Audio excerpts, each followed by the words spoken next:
Welcome to my Channel Deep Sleep Mission-DSM. As we begin, I would be delighted if you could share your location in the comments below. It's truly inspiring to witness how far this content travels and to connect with viewers from across the world. Picture this. You wake up one Tuesday morning in Cedar Rapids, Iowa, 300 miles from the nearest ocean.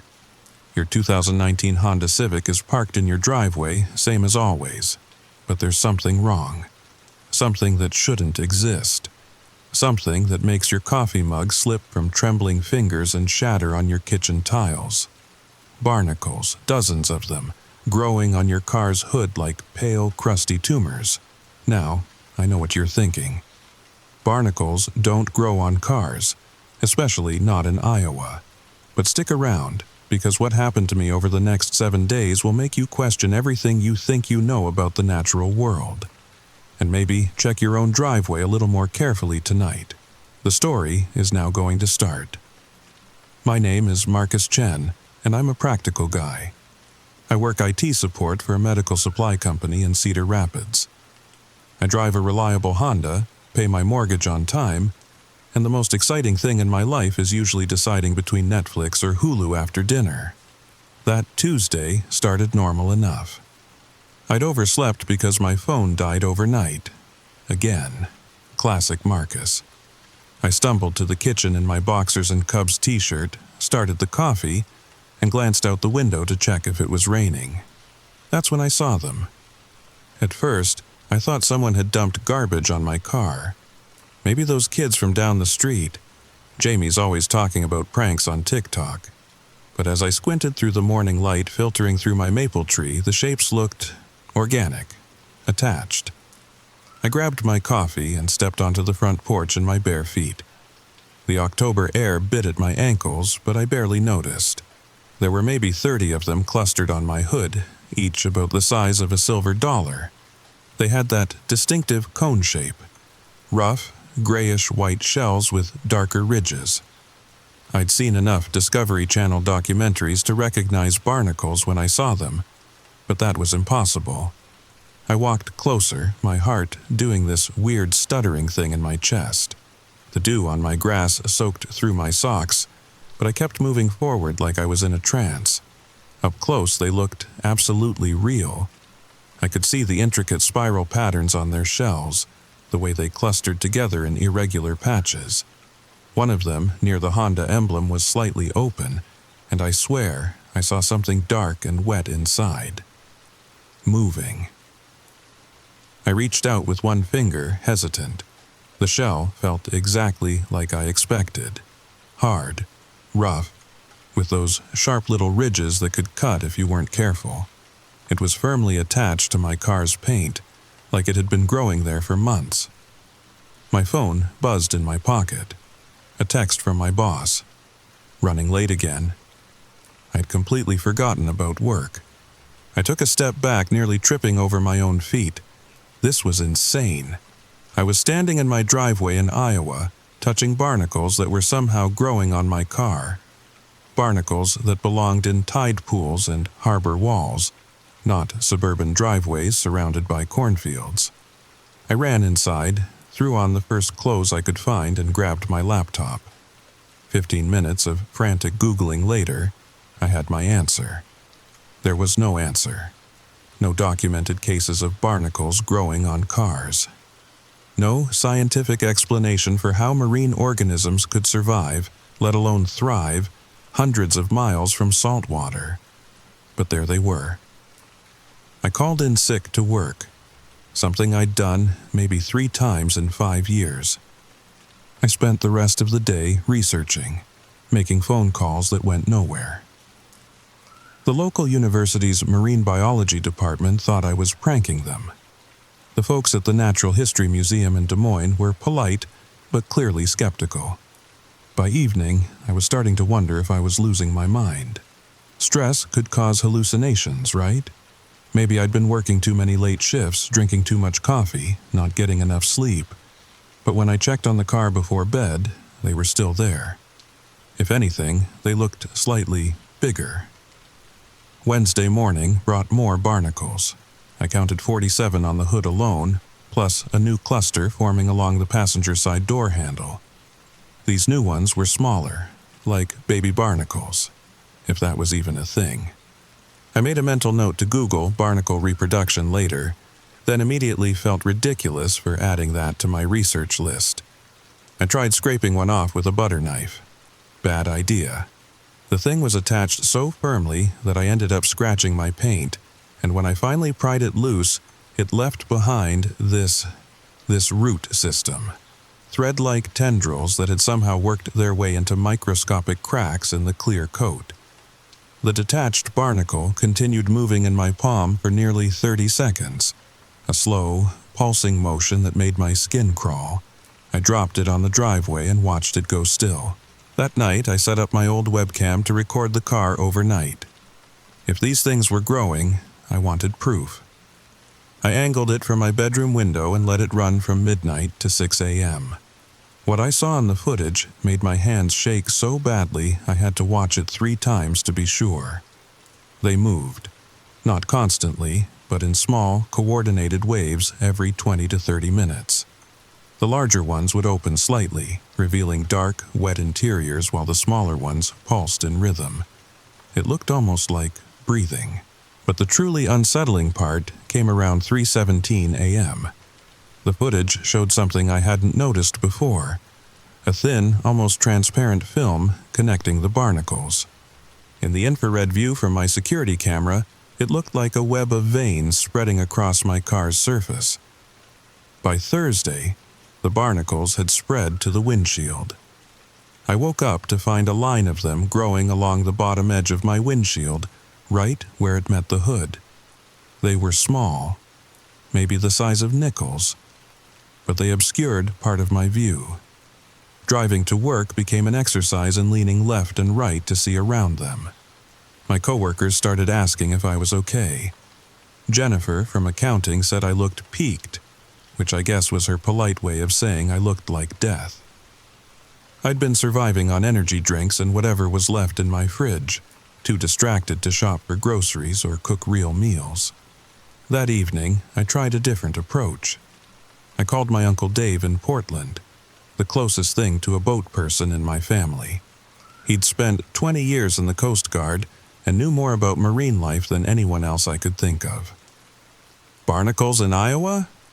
Dave laughed. "Marcus, you been hitting the cooking wine?" I sent him photos. The laughing stopped. "Jesus, kid, those look real." His voice went serious. "But that's impossible. Barnacles need salt water to survive. They filter feed on plankton and microscopic organisms. Even if someone dumped a bunch of them on your car as a prank, they'd die within hours in fresh water."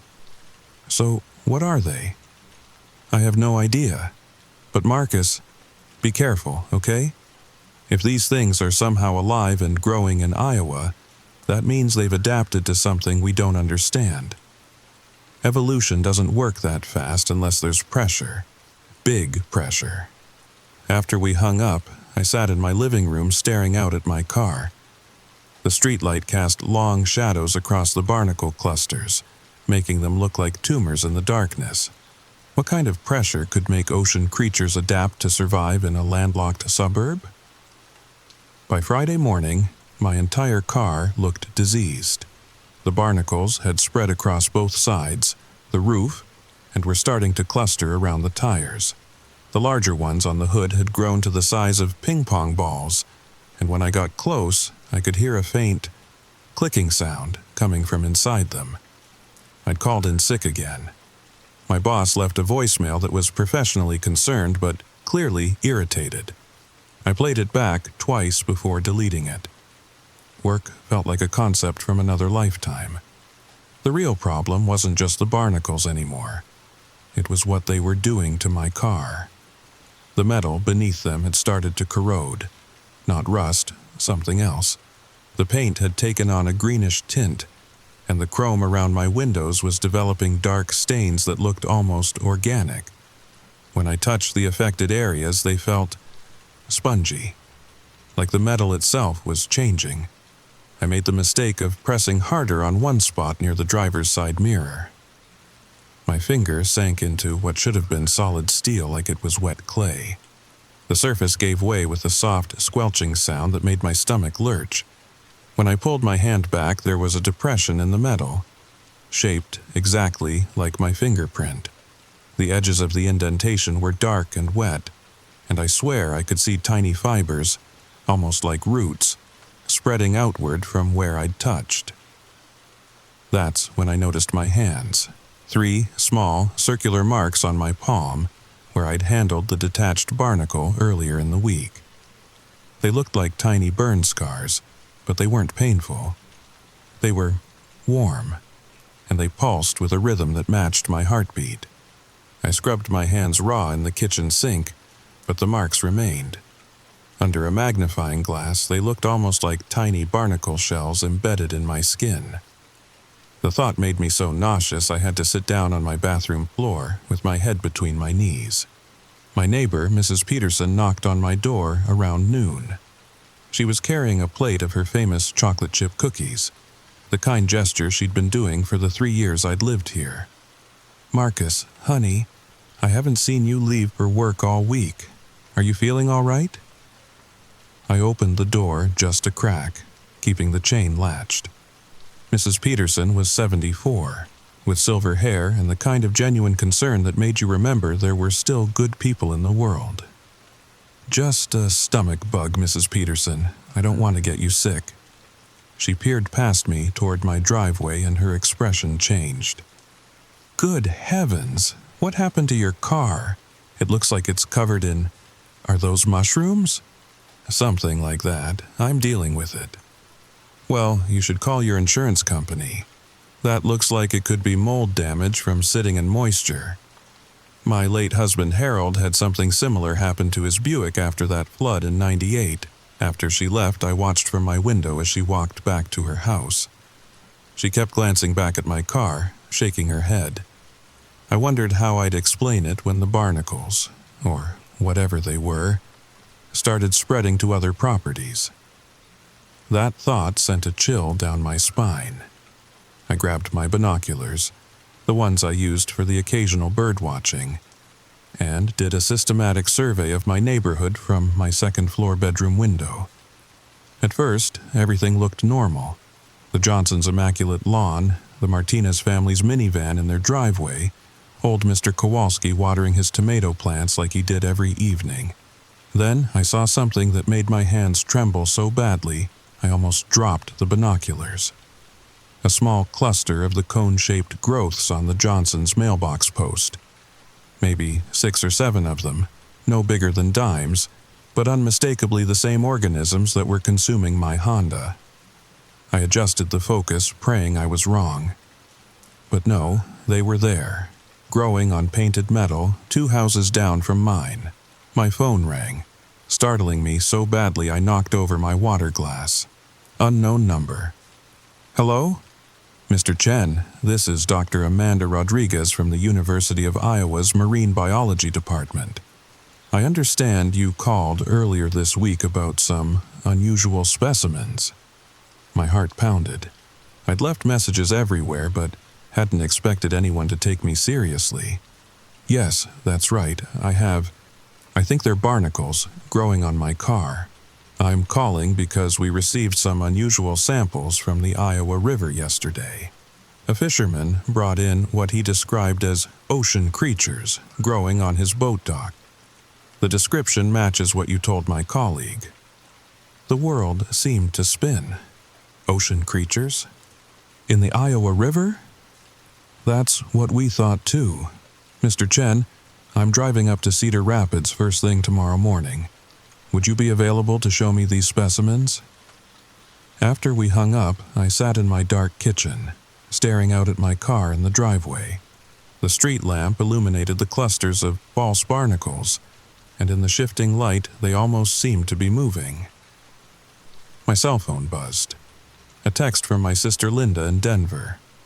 "Saw the weirdest thing today. Some kind of sea stuff growing on a car in the King Soopers parking lot.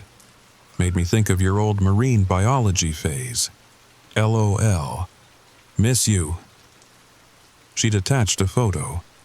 My blood turned to ice water. The image showed a silver Ford Focus covered in exactly the same cone-shaped growths that were devouring my Honda.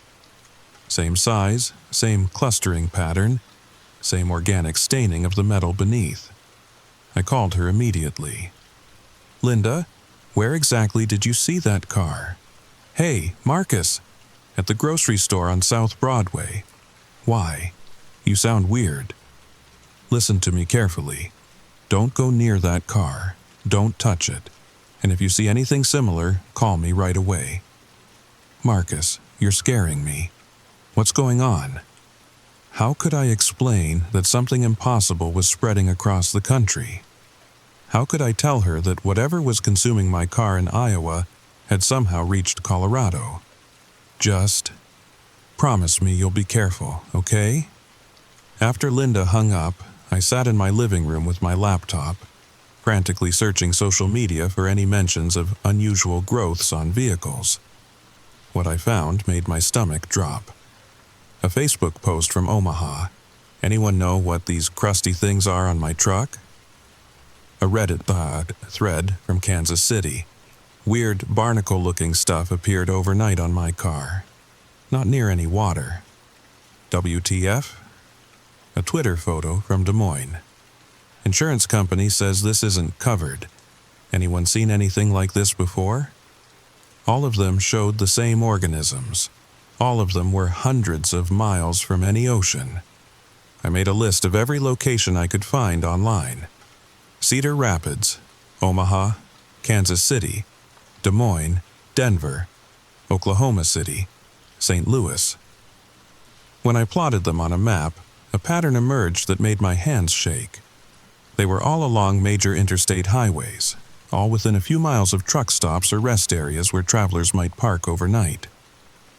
I thought about my own travels over the past month, the gas stations I'd stopped at, the parking lots where I'd left my car while running errands. How many surfaces had my contaminated Honda touched? How many parking spaces had I occupied while these things were spreading their microscopic spawn? My phone rang again. Dr. Rodriguez. "Mr. Chen, I've been in contact with colleagues at other universities. We're seeing reports of similar organisms from multiple states. This is much bigger than we initially thought." "How much bigger?" "At least 7 states so far, possibly more." "Mr. Chen, I need to ask you something important. Have you traveled outside of Iowa recently? Specifically, have you been to any government facilities or research installations?" The memory hit me like a physical blow. Biogen Solutions, about 3 weeks ago, but that was just a routine IT installation. The silence on her end lasted too long. "Dr. Rodriguez? Mr. Chen, I'm going to give you a phone number. You need to call it right now. Ask for Agent Sarah Volkov. Tell her exactly what you just told me." I'd been avoiding taking my car anywhere public, but by Saturday morning, I couldn't stand the isolation anymore. I needed answers, and Jerry's auto body on the east side of town was the closest thing to an expert opinion I could get. The drive there was surreal. Other drivers kept staring at my Honda, some even pulling out their phones to take pictures at red lights. I caught glimpses of myself in storefront windows. A guy driving what looked like a science experiment gone wrong. Jerry took one look and backed away from my Honda like it was radioactive. "What the hell did you drive through, Marcus?" he asked, pulling off his work gloves. "I've never seen anything like this. These things, are they alive?" "I think so." "Well, I can't help you. This isn't body work. This is like some kind of biology experiment gone wrong. You need to call the EPA or something." But as I was leaving Jerry's shop, something caught my eye in his employee parking lot. A beat-up Chevy Silverado with Wisconsin plates had 3 small growths near its rear wheel well. Tiny ones, easily missed unless you were looking for them. "Jerry," I called out, pointing to the truck. "Whose vehicle is that?" His face went pale when he saw what I was pointing at. That's Danny's truck. He drove down from Madison yesterday to help with a big repair job." Madison, Wisconsin? Yeah, why? I didn't answer. I was too busy calculating distances, travel times, contamination vectors. If these organisms could hitchhike on vehicles traveling interstate routes, by the time I got home, I had 17 missed calls from unknown numbers and 43 unread emails. Word was spreading on social media faster than I could track. Someone had posted a video of my car from Jerry's parking lot, and it was already being shared across automotive forums and conspiracy theory websites. The comments ranged from skeptical to terrified. Obviously fake, good CGI though. I've seen similar stuff in Topeka. This is real. Government bioweapon testing, mark my words. Everyone in that area needs to evacuate now. The EPA was surprisingly responsive when I mentioned potential environmental contamination. Agent Sarah Volkoff arrived at my house Saturday morning in a white SUV with government plates and equipment that looked like it belonged in a science fiction movie. She spent 3 hours taking samples, measurements, and photographs. Her expression grew more concerned as the morning wore on. "Mr. Chen," she said finally, sealing the last sample in a biohazard container, "I need you to avoid contact with your vehicle until we get lab results back. Don't touch it, don't drive it, and definitely don't try to remove any more specimens. What do you think they are?" She glanced at my car, then back at me. "Honestly, I have no idea. But they're not behaving like any barnacle species in our database. The growth rate alone is unprecedented, and the fact that they're surviving in a freshwater environment," she shook her head. "We'll have preliminary results by Monday." That night, I barely slept. Every few hours, I'd get up and check on the car from my bedroom window. The barnacles seemed more active in the darkness, and I swear the clicking sounds were getting louder. Around 4 a.m., I noticed something that made my blood freeze. The barnacles weren't just on my car anymore. There were 3 small ones on the concrete of my driveway about 2 feet from my rear tire. They were tiny, no bigger than my thumbnail, but they were definitely there, definitely alive, and definitely growing on bare concrete. I grabbed my phone and called Agent Volkoff's emergency number. "They're spreading," I whispered into the phone, trying not to wake my neighbors. "They're not just on the car anymore." Her voice was instantly alert despite the early hour. "How far?" "A few feet so far, but Agent Volkoff, what if they don't stop? What if they keep spreading?" The silence on the other end of the line lasted too long. "We're expediting the lab work," she said finally. "Don't leave your house until I call you back." Agent Volkoff called at 2:47 p.m. on Sunday. "We need to talk. I'm coming over with a team." 20 minutes later, 3 government SUVs pulled into my driveway. Agents in hazmat suits began setting up a perimeter around my car, while Volkoff approached my front door in full protective gear. "The lab results came back," she said through her face mask. "These aren't barnacles, Mr. Chen. They're not any known terrestrial or marine species." My legs felt weak. "What are they?" "Something new. The genetic analysis shows characteristics we've never seen before, almost like they're designed rather than evolved." She looked past me toward my car. "Mr. Chen, have you been anywhere unusual in the past few weeks? Any construction sites, industrial areas, places that might have been exposed to experimental chemicals?" I thought back through my routine. Work, home, grocery store, gas station. Wait. I remembered something. 3 weeks ago, I had to drive out to that new tech campus outside town. We were installing computer systems for some kind of research facility. Volkoff's body language shifted. "Which facility?" "Biogen Solutions. They do some kind of advanced materials research. Something about bioengineering applications for extreme environments." She was already on her radio, speaking in codes I didn't understand. When she finished, she turned back to me with an expression I couldn't read through the hazmat suit.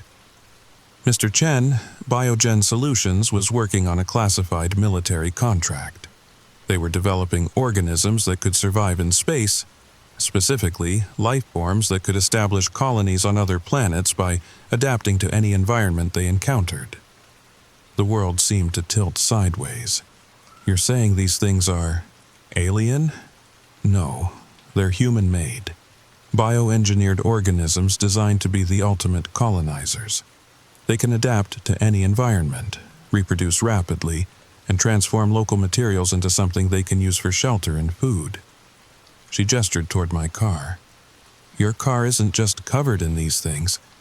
It's being converted into something they can use. But how did they get on my car? That's what we're trying to figure out. Biogen reported a containment breach 3 weeks ago, right around the time you were there installing systems.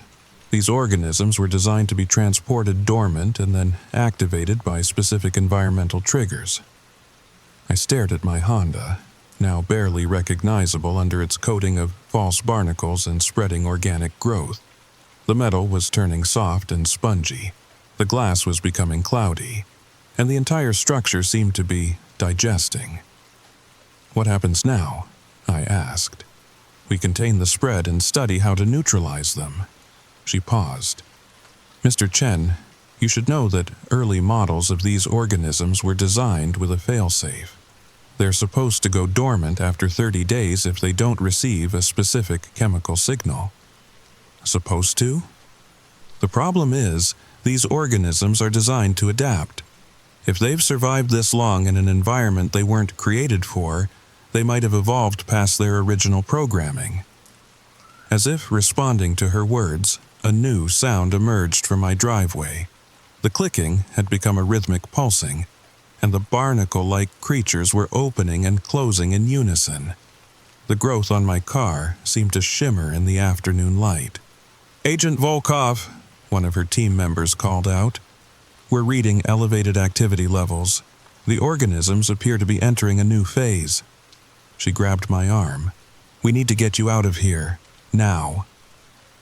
As we hurried toward her SUV, I looked back at my house, my normal, suburban house in Cedar Rapids, Iowa. The creatures had spread another 6 feet across my driveway, and I could see a new growth starting on the base of my mailbox. "Where are we going?" I asked as we drove away. "Somewhere safe while we figure out how to stop this." She glanced in the rearview mirror. "Mr. Chen, I need you to think carefully about everywhere you've been since visiting Biogen. Every gas station, every parking lot, every place you might have left traces of these organisms." My stomach dropped. "I've been driving all over town for 3 weeks. I know." We drove in silence for several minutes before she spoke again. "The good news is that we caught this early. These organisms need a specific host material to really establish themselves. That's why they've been focused on your car. What's the bad news?" She was quiet for so long that I thought she hadn't heard me. Finally, she said, "The bad news is that your car isn't the only place we're finding them anymore." That was 18 months ago. I'm writing this from a secure facility outside Denver, Colorado, where I've been living since the Cedar Rapids incident. The government calls it a voluntary relocation program, but the armed guards and biometric scanners suggest otherwise. My case file number is CR4471, and I'm one of 37 documented patient zero individuals across the continental United States. We're the ones who had direct contact with what they now officially call adaptive synthetic organisms before the containment protocols were established. Agent Volkov still visits me twice a month. She's older now, grayer, with the kind of exhaustion that comes from fighting a war most people don't know is happening. The official story changed multiple times over the first year.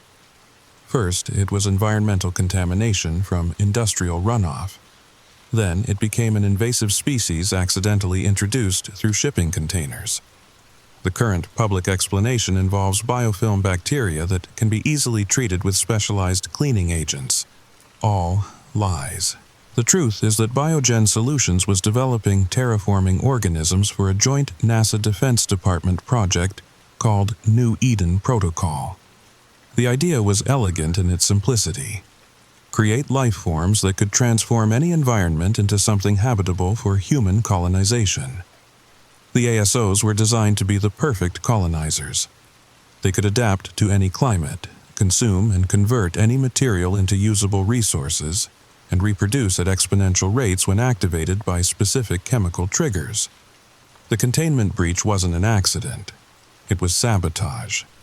Dr. Elena Vasquez, one of Biogen's lead researchers, had discovered that the military intended to deploy ASOs as biological weapons rather than colonization tools. She tried to expose the project publicly, but instead of going to the media, she chose a more direct approach. She released modified versions of the organisms into the facility's ventilation system, banking on their adaptive nature to create an environmental disaster too large to cover up. What she didn't anticipate was how quickly they would spread, or how effectively the government could contain information in the age of social media. The Cedar Rapids incident was just the beginning. Within 6 months, ASO outbreaks had been reported in 43 states and 7 countries. The organisms adapted to every environment they encountered. Arctic tundra in Alaska, desert highways in Nevada, urban subway systems in New York. But they all maintained certain characteristics. They preferred metal surfaces, especially vehicles. They spread along transportation networks, and they showed an unusual affinity for electronic systems. Agent Volkov explained it during one of our sessions last month. They're not just consuming materials, she said, reviewing my latest test results. They're learning from them. Every car they infest, every computer system they come into contact with, they're incorporating that information into their genetic structure. What kind of information? GPS coordinates, travel patterns, communication networks. We think they're building a map. A map of what? She was quiet for a long moment, staring out the window at the Colorado mountains. Everything. Every major city, every highway system, every power grid connection. They're preparing for something we don't understand yet. My latest medical exam showed that the marks on my hands have spread up my arms in intricate web-like patterns. They don't hurt. If anything, they feel warm and oddly comforting. But under ultraviolet light, they glow with the same phosphorescent quality as the ASOs. Dr. Kimura, the facility's lead physician, says I'm developing what they call symbiotic integration. Essentially, my body is adapting to coexist with ASO genetic material. You're not becoming one of them, she assured me during my last appointment. But you're not entirely human anymore either. The other patient zeros and I have started meeting informally in the rec room after dinner. Sarah from Portland can sense ASO activity within a 50-mile radius. David from Miami claims he can communicate with them telepathically, though the doctors think that's psychological trauma. Me, I dream in coordinates now. Every night, I see patterns spreading across maps of North America, glowing dots connected by flowing lines, like a circulatory system made of light. The network is growing, expanding, becoming more complex each time I close my eyes. And sometimes, in those dreams, I understand what they're building. It's not a map, it's a nervous system. Last week, during a routine interview session, Agent Volkov asked me a question that made my blood freeze. Marcus, in your dreams, do you ever see other planets? The answer was yes, but I lied. Some knowledge is too dangerous to share, even with people trying to help you. Because the truth is, the ASOs weren't designed for Earth colonization at all. They were designed to prepare worlds for something else. Something that's been watching our planet for a very long time, waiting for the right conditions to arrive. The barnacles on my car were never the real threat. They were just the welcoming committee. So here's my question for you, listening to this in the comfort of your warm bed. When was the last time you really looked at your car? I mean, really looked. At every surface, every crevice, every place where something small and patient might choose to hide. Because if there's one thing I learned from my experience, it's this. We're not alone on this planet anymore. We've made sure of that. And somewhere out there, in parking lots and driveways across the Midwest, something is waiting to grow. Sweet dreams. Story number 2. Listen, I need to tell you something. Something that happened in my kitchen last Tuesday night. And before you click away thinking this is just another weird internet story, wait, because what I'm about to share might already be happening in your freezer right now. You just haven't noticed yet. Check your ice tray when you're done reading. I dare you. Actually, maybe don't. Maybe it's better if you don't know. But first, let me tell you about the email I found in my drafts folder this morning. An email I never wrote. An email addressed to someone called the Coordinator, with GPS coordinates to every house on my street. The subject line simply read, "Harvest complete, awaiting final instructions." I never sent it, but according to the timestamp, it went out at exactly 3:17 a.m. The same time I first saw the spheres glow. Our story begins now. The first time I noticed them, I was making myself a bourbon on the rocks after another 12-hour shift at the Cleveland Medical Center. Just a Tuesday night. Nothing special. The ice cube clinked into my glass and I almost dropped the whole thing. Perfect sphere. Not kind of round. Not mostly spherical. A flawless, mathematical sphere. I stared at it for maybe 30 seconds before laughing at myself. "Get it together, Marcus," I muttered. "You're seeing things." But when I went back to the freezer and dumped out the entire tray, 7 more perfect spheres rolled across my counter. The rest were normal cubes, jagged, cloudy, regular ice. But these 8, I picked one up. It was heavier than it should have been, dense. And when I held it up to the kitchen light, I swear I saw something move inside, just for a second, like smoke trapped in glass. Here's what I didn't tell you before.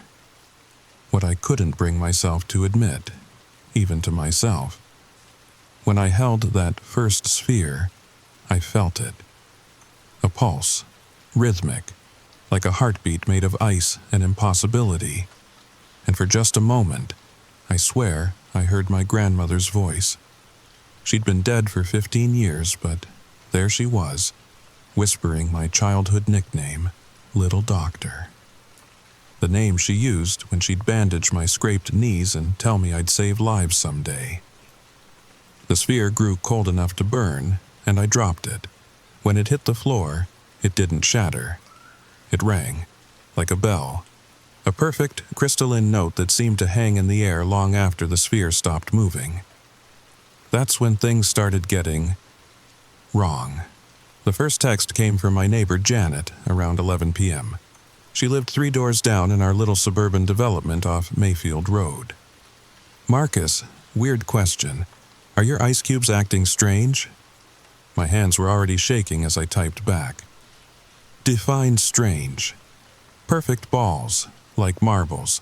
Tom thinks I'm crazy, but I know what I saw." I set my phone down, walked to my sliding glass door, and looked out at the other houses on Sycamore Court. Kitchen lights were on in almost every home. On a Tuesday night, at 11 p.m. That should have been my first real warning. But here's what made my blood run cold. I could see into Mrs. Chen's kitchen window 2 houses over. She was standing at her counter, holding something up to the light. Something round, something that pulsed with that same sick blue glow I'd seen in my own sphere. And she was smiling, not a normal smile, the kind of smile you see on people in old photographs. Frozen, unnatural, like someone had carved it into her face with a blade. I went back to examining the spheres.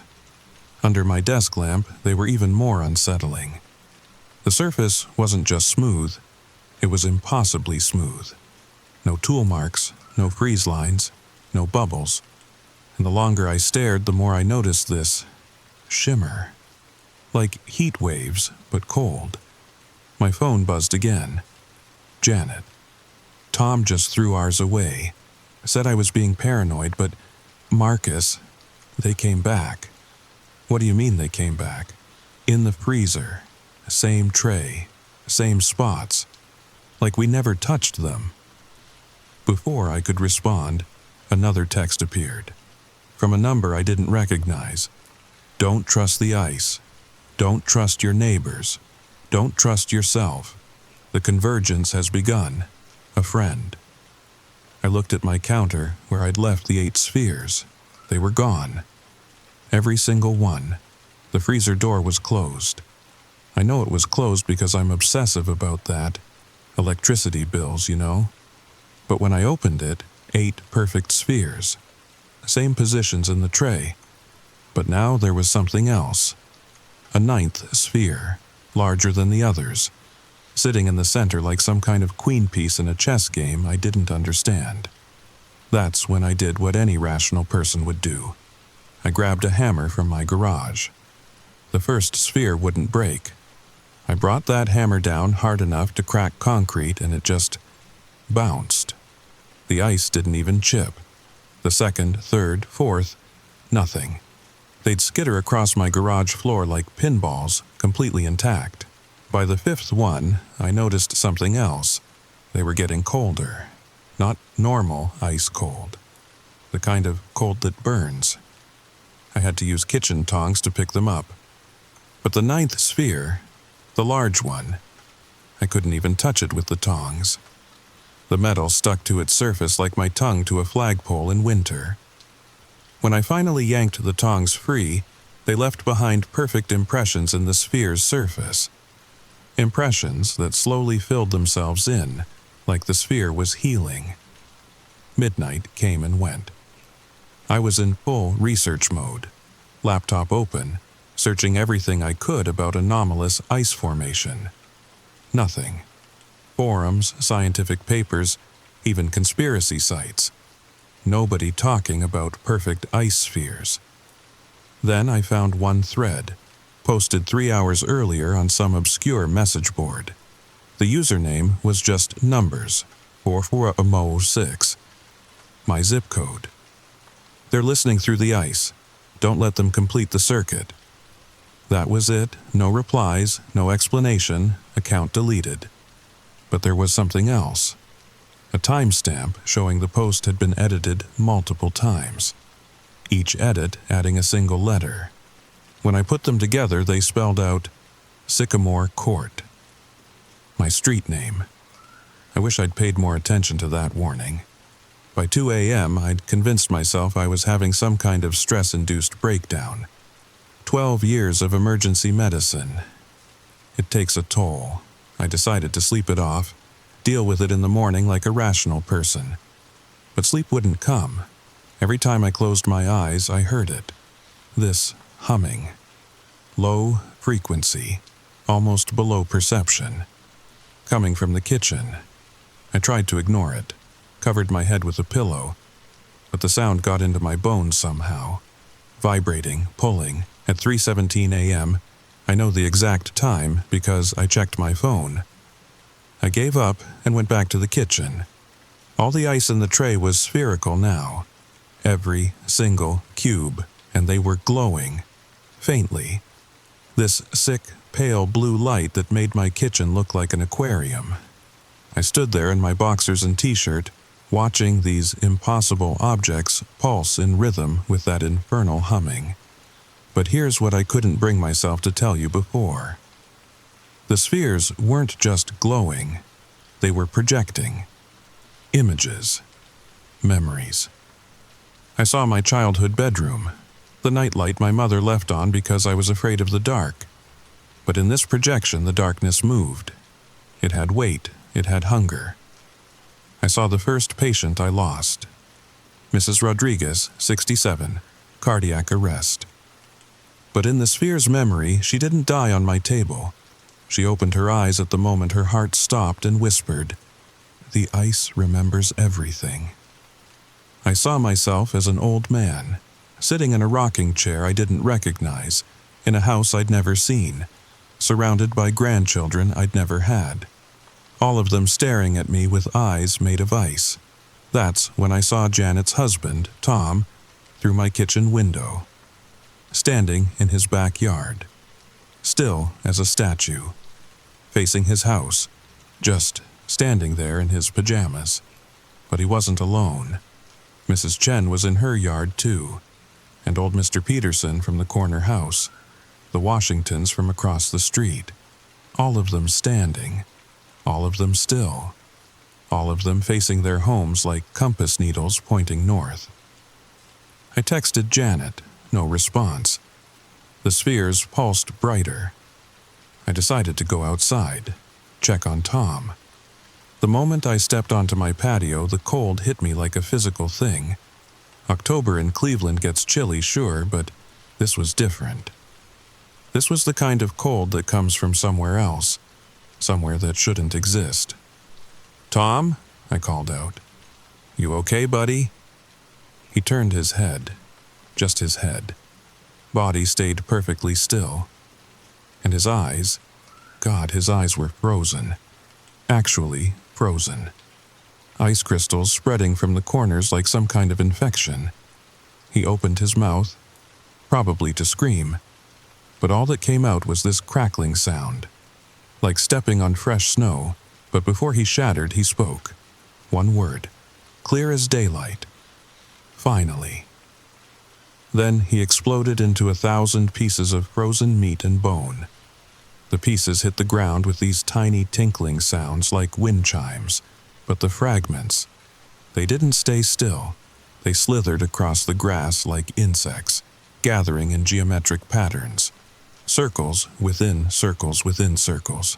I ran, not proud of it, but I ran straight back into my house and slammed the door. My hands were shaking so bad I could barely turn the deadbolt. Through the window, I could see the spot where Tom had been. The fragments were gone, but something remained. Frost on the grass in impossible patterns. Mathematical equations written in ice. The humming in my kitchen got louder. I grabbed my phone to call 911, but the screen was covered in ice, spreading from the inside out. But before it died completely, I saw something that made my blood freeze in my veins. My call log showed dozens of outgoing calls, all to numbers I didn't recognize, all lasting exactly 3 minutes and 17 seconds, all placed while I was asleep. The last entry showed I'd called my own number. At 3:17 a.m., the call was still active. I put the frozen phone to my ear and heard my own voice. "The circuit is almost complete. Do not resist."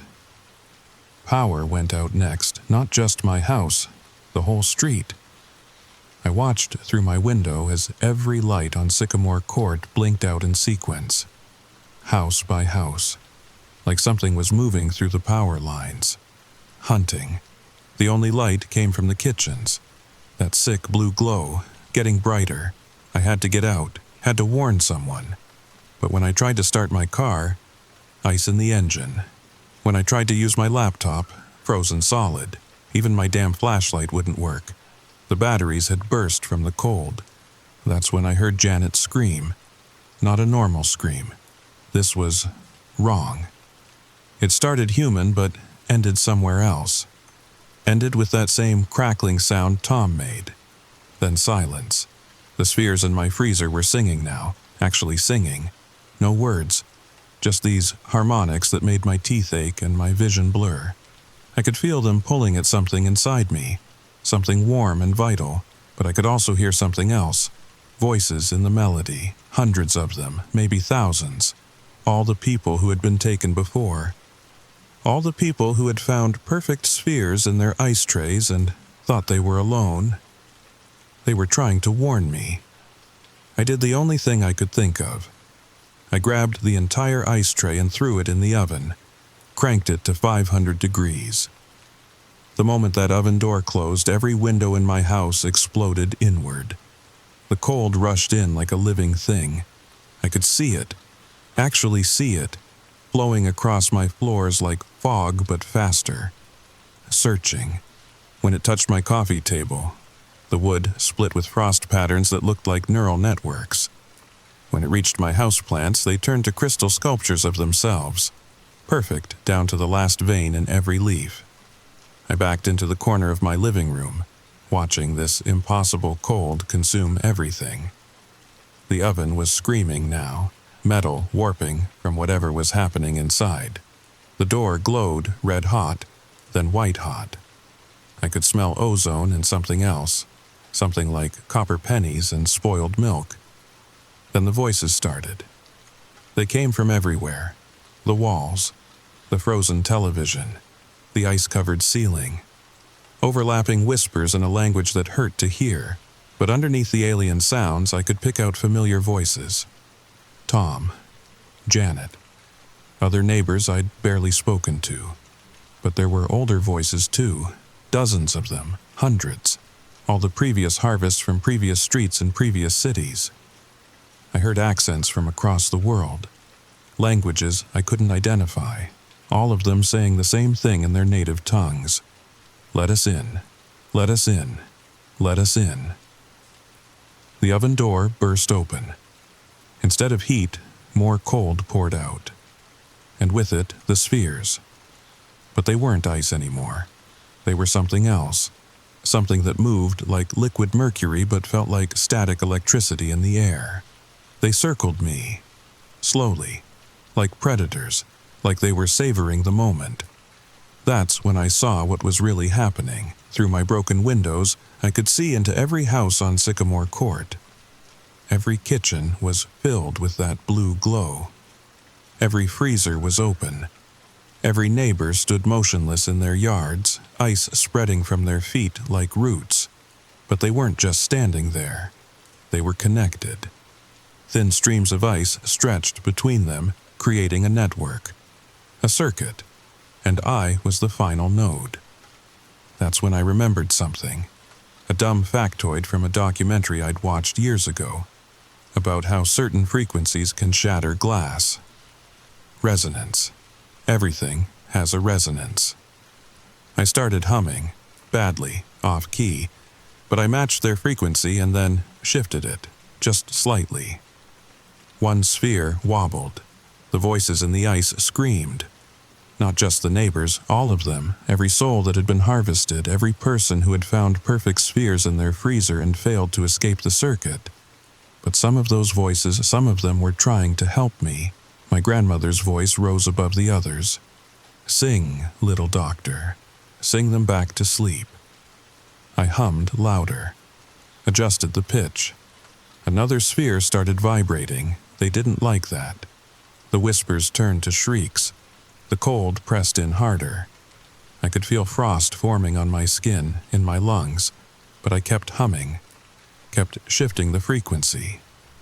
The first sphere cracked. Not like ice, like reality. A hairline fracture that leaked darkness so complete it hurt to look at.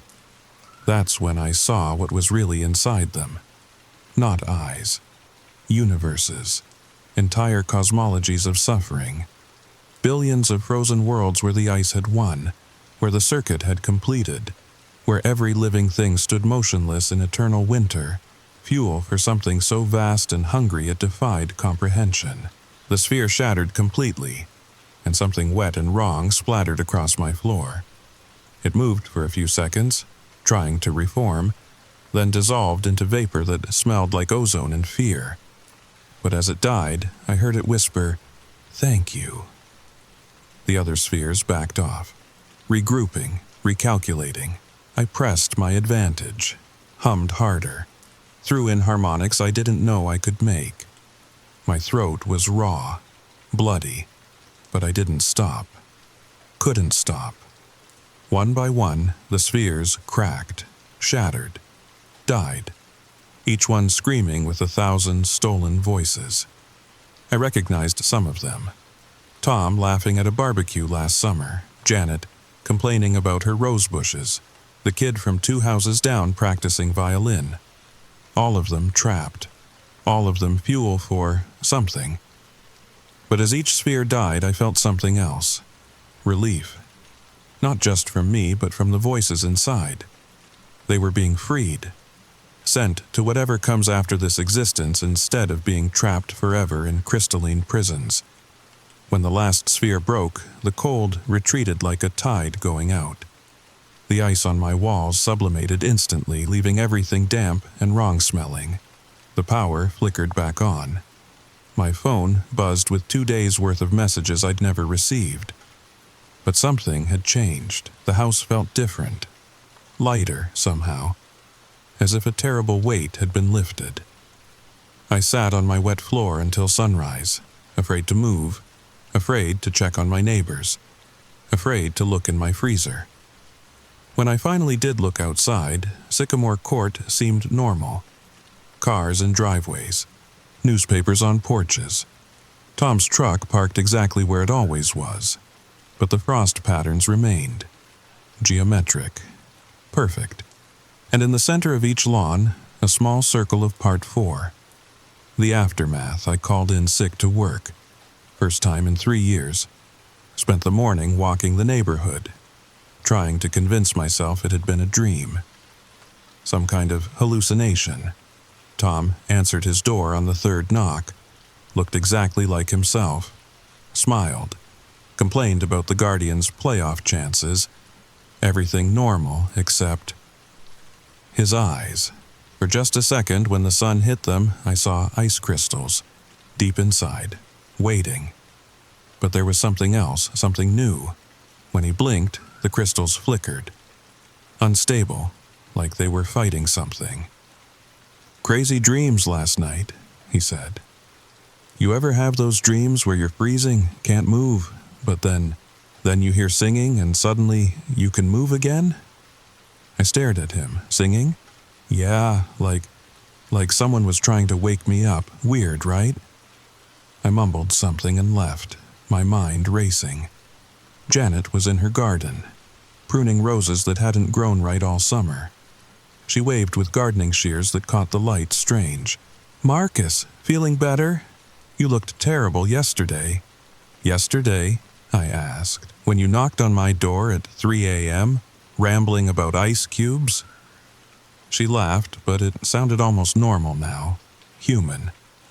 "I told you to cut back on the bourbon, but you know what? After you left, I had the strangest dreams. I dreamed I was trapped in ice, and then I heard music. Beautiful music. And suddenly I could breathe again." I didn't remember knocking on her door. I didn't remember anything except the ice. Back home, I avoided the kitchen for hours, but eventually, thirst won. I opened the freezer like I was defusing a bomb. Normal ice. Cloudy. Imperfect. Regular cubes in a regular tray. Relief flooded through me until I noticed the note, stuck to the ice tray with frost. My handwriting, but I didn't remember writing it. "They're not gone, they're waiting. When the temperature drops below absolute zero, the circuit completes. Don't let them take you too." The song worked this time. Will it work again? MPS. Check the basement. Below absolute zero. Impossible. That's less than impossible. That's a violation of physics, of reality. But I went to the basement anyway. In the corner behind the water heater, I found a box I'd never seen before. Inside, hundreds of photographs, all of different neighborhoods, all showing the same frost patterns on lawns, all labeled with dates going back decades. At the bottom of the box was a journal, not mine. The handwriting belonged to someone else, someone named Sarah Chen. Entry 1. The ice came to Maple Street last winter. Only I escaped, only I learned the song. Moving to Sycamore Court tomorrow. Maybe I can protect the next batch. Entry 47. The circuit is trying to complete again. The spheres are appearing. I've been leaving warnings where I can. Anonymous texts. Forum posts. I have to be careful. They're watching. Entry 83. Found the perfect house. 3 doors down from the strongest node. If I can't stop it, maybe I can teach someone else the song. Maybe this time, more people will survive. Entry 97. The young man in the corner house is a doctor. Doctors save people. Maybe he can save all of them. Mrs. Chen, my neighbor who'd been standing in her yard with the rest of them. But she wasn't taken. She was trying to save us. That was a week ago. The ice cubes are still normal. Mostly. Sometimes I catch one starting to round out, smoothing at the edges. I throw those away immediately. Run hot water over them until they're completely gone, but more keep appearing. I've stopped sleeping, started keeping the heat at 80 degrees. Costs a fortune, but it's worth it. The humming only comes when it's cold now, when the temperature drops. I've tried to leave, packed my car twice, but every time I reach the city limits my engine freezes, even in broad daylight, even with the heater blasting. Ice forms on the inside of the windshield, spelling out words in languages that shouldn't exist. The circuit must complete. You cannot escape the convergence. Soon, always soon. But I'm not fighting alone anymore. Tom and Janet and the others. They remember fragments now. During the day, they seem normal. But they've started leaving me notes, coordinates, addresses, other neighborhoods where the ice has appeared. Mrs. Chen visits every evening. She brings tea and tells me stories about the other places she's lived. The other times she's fought this thing. The other people she's taught to sing. It's not evil, she explains. It's just hungry. It feeds on stillness, on perfection, on the moments between heartbeats when everything stops. How many times have you fought it? 17 cities, 43 streets, thousands of people. She sips her tea with hands that shake slightly. But we're learning. Each time, more people escape. Each time, the song gets stronger. She shows me a map, red dots across the country, across the world, each one representing a place where the ice has tried to establish a circuit. Some dots have lines through them, victories, places where the song worked. Others remain unmarked, feeding grounds where the ice still holds dominion. Why ice? I ask. She's quiet for a long time. Ice preserves things, keeps them exactly as they were. The entity, it's afraid of change, of entropy, of the beautiful chaos of living things, so it tries to make everything perfect, still, forever. And the spheres? Storage containers, prison cells. Every soul it takes becomes part of the network, part of its power. She touches my hand with fingers that are always slightly cold. But you did something different. You didn't just break them, you freed them, you gave them peace. That night, I dream of voices, thousands of them, all singing the same wordless song, and when I wake, I understand. The humming, the frequency that shatters the spheres. It's not just random noise, it's music, the music of imperfection, of life refusing to be still, and I'm not the only one who knows it now. Epilogue. The Singers. If you're reading this, if you made it this far, check your ice. I'm serious, right now. Pause this, go check. Because if even one cube is starting to round out, if even one is heavier than it should be, if you hold it to the light and see something moving inside, don't panic. You're not alone.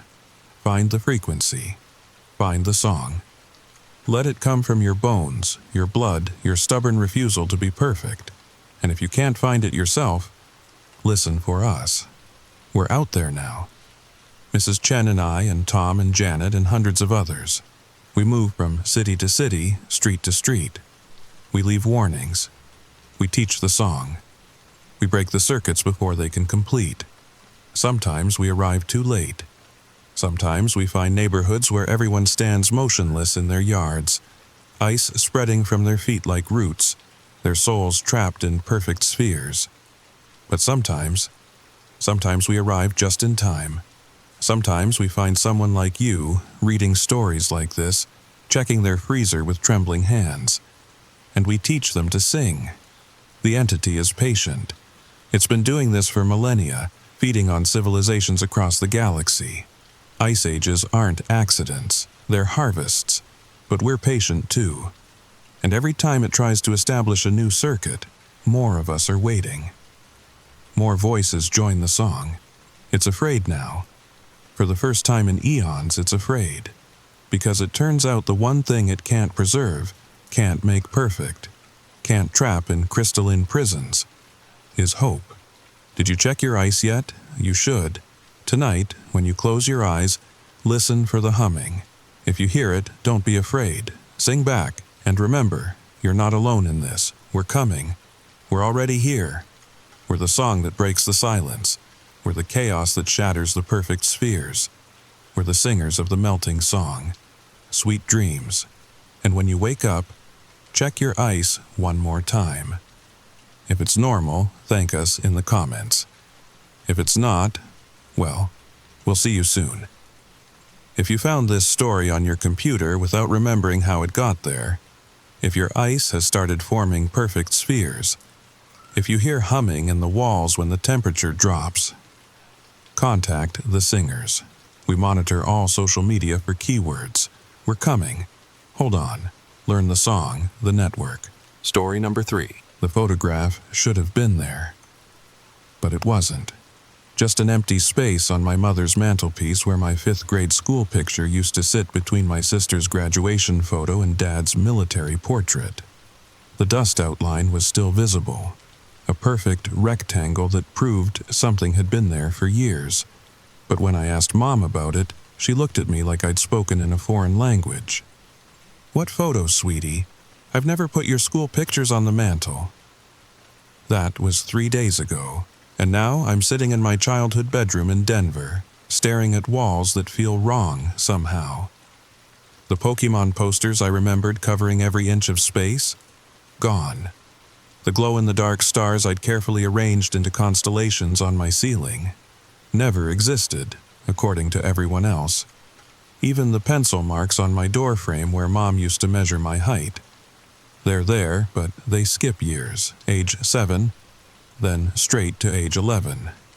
4 years of my life just missing. But here's what really terrifies me. I can feel more memories slipping away even as I try to hold on to them, like trying to catch water with your bare hands. If this sounds impossible, stick around, because what I discovered about why this is happening will change everything you think you know about memory, childhood, and the terrifying possibility that some experiences are meant to be forgotten.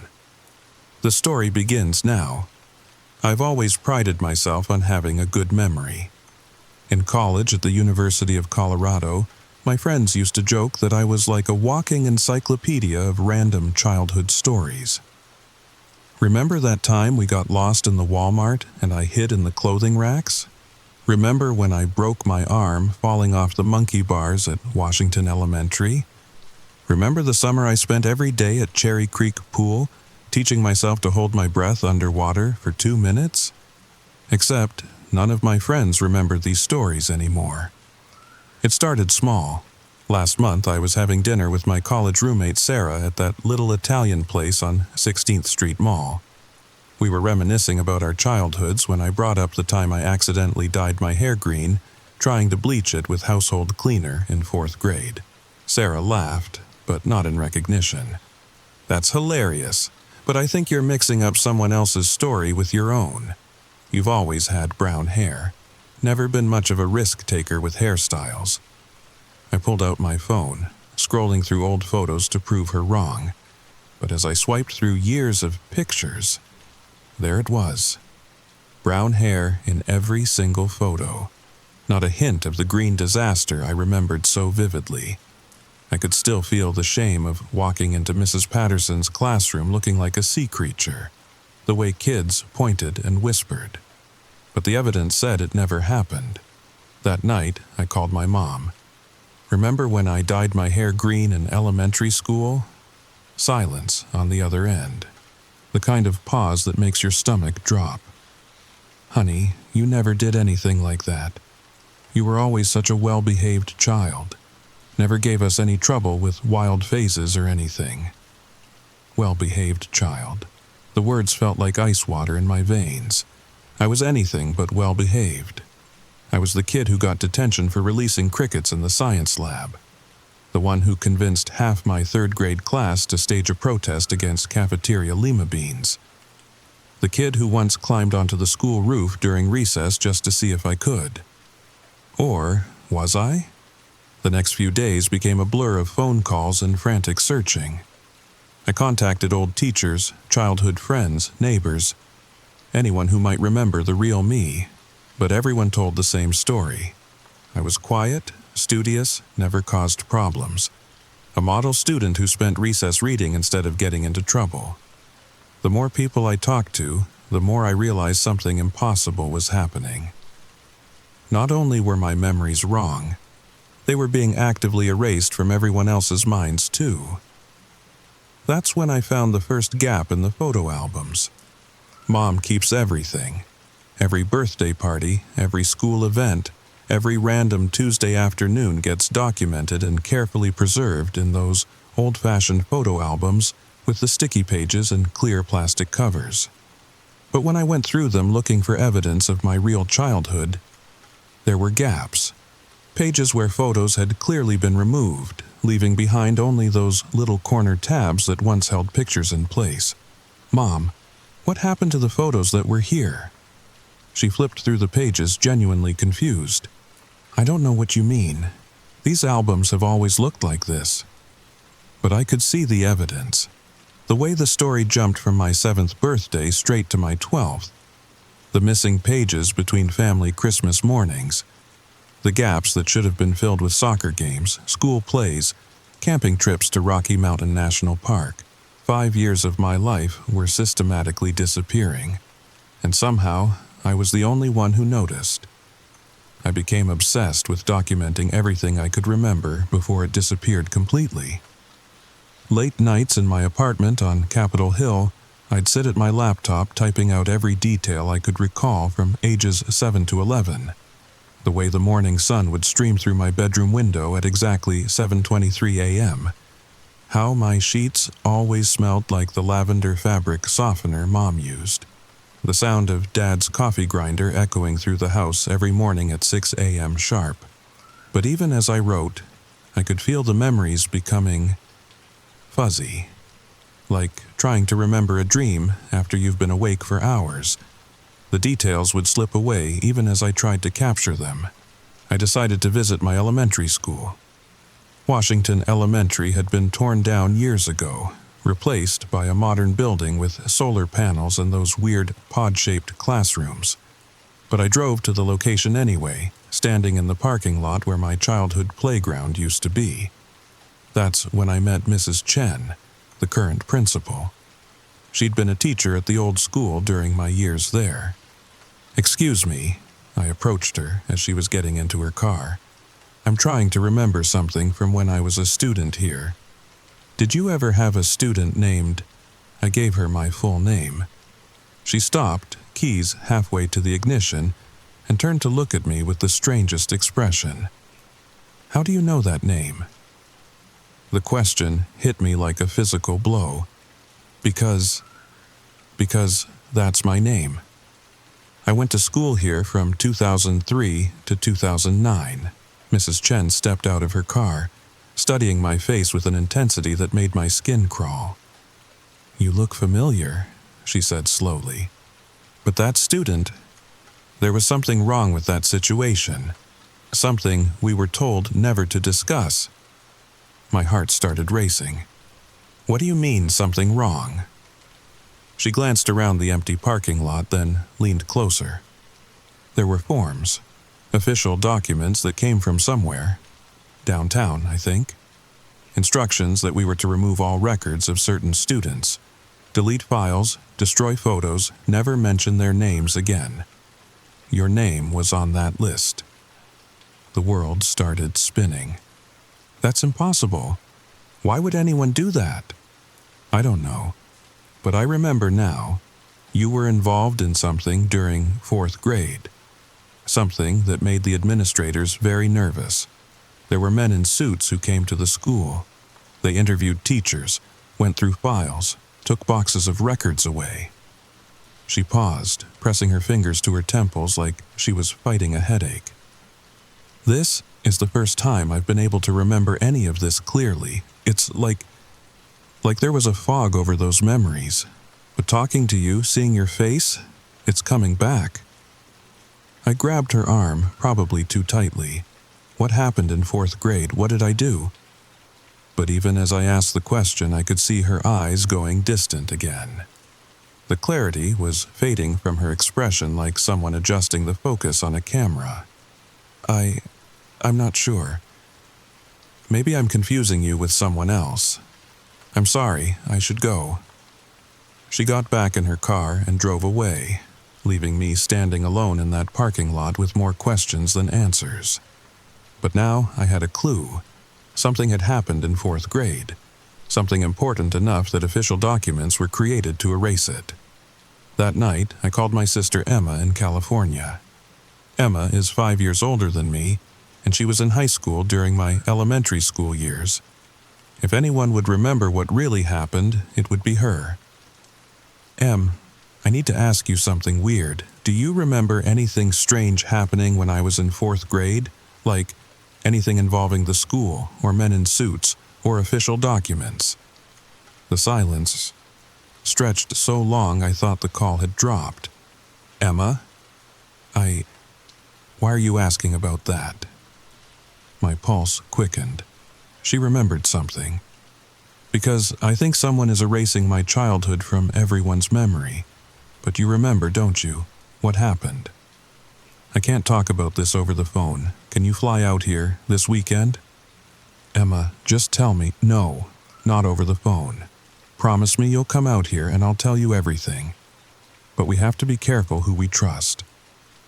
The call ended, leaving me staring at my phone in the darkness of my apartment.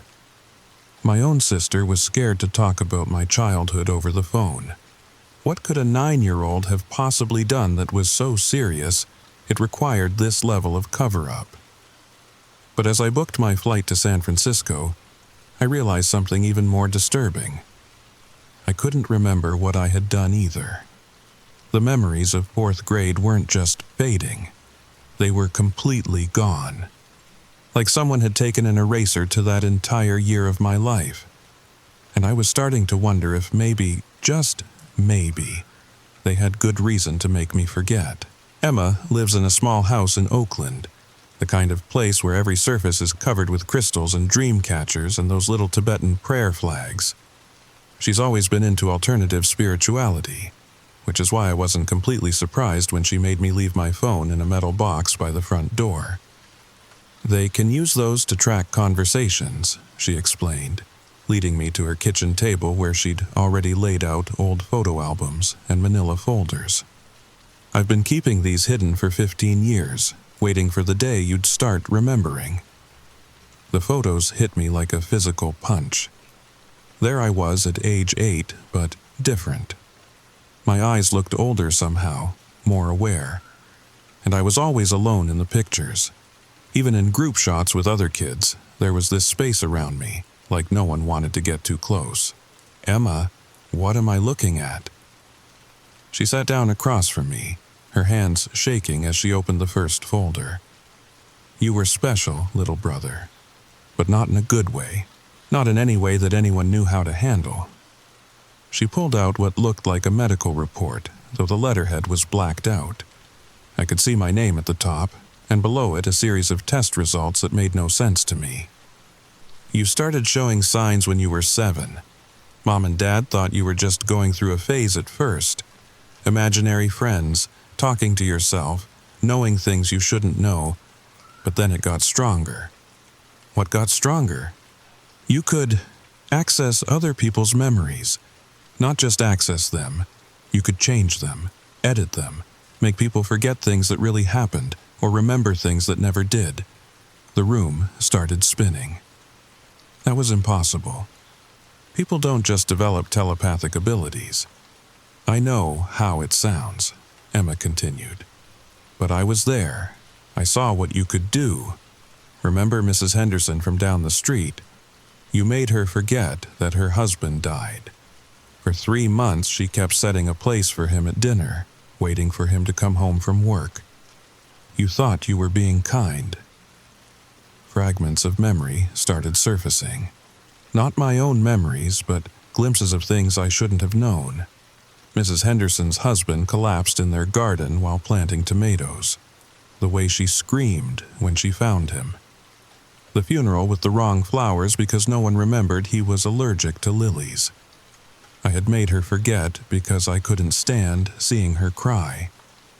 The school noticed when other kids started having problems. Memory gaps, confusion, nightmares about things that never happened. Your teacher, Mrs. Patterson, she realized you were somehow involved. She started keeping detailed notes, documenting everything. Emma pulled out a thick notebook filled with handwritten observations in careful teacher script. As I read, my blood turned cold. Subject appears to unconsciously influence classmates' recollections during stress.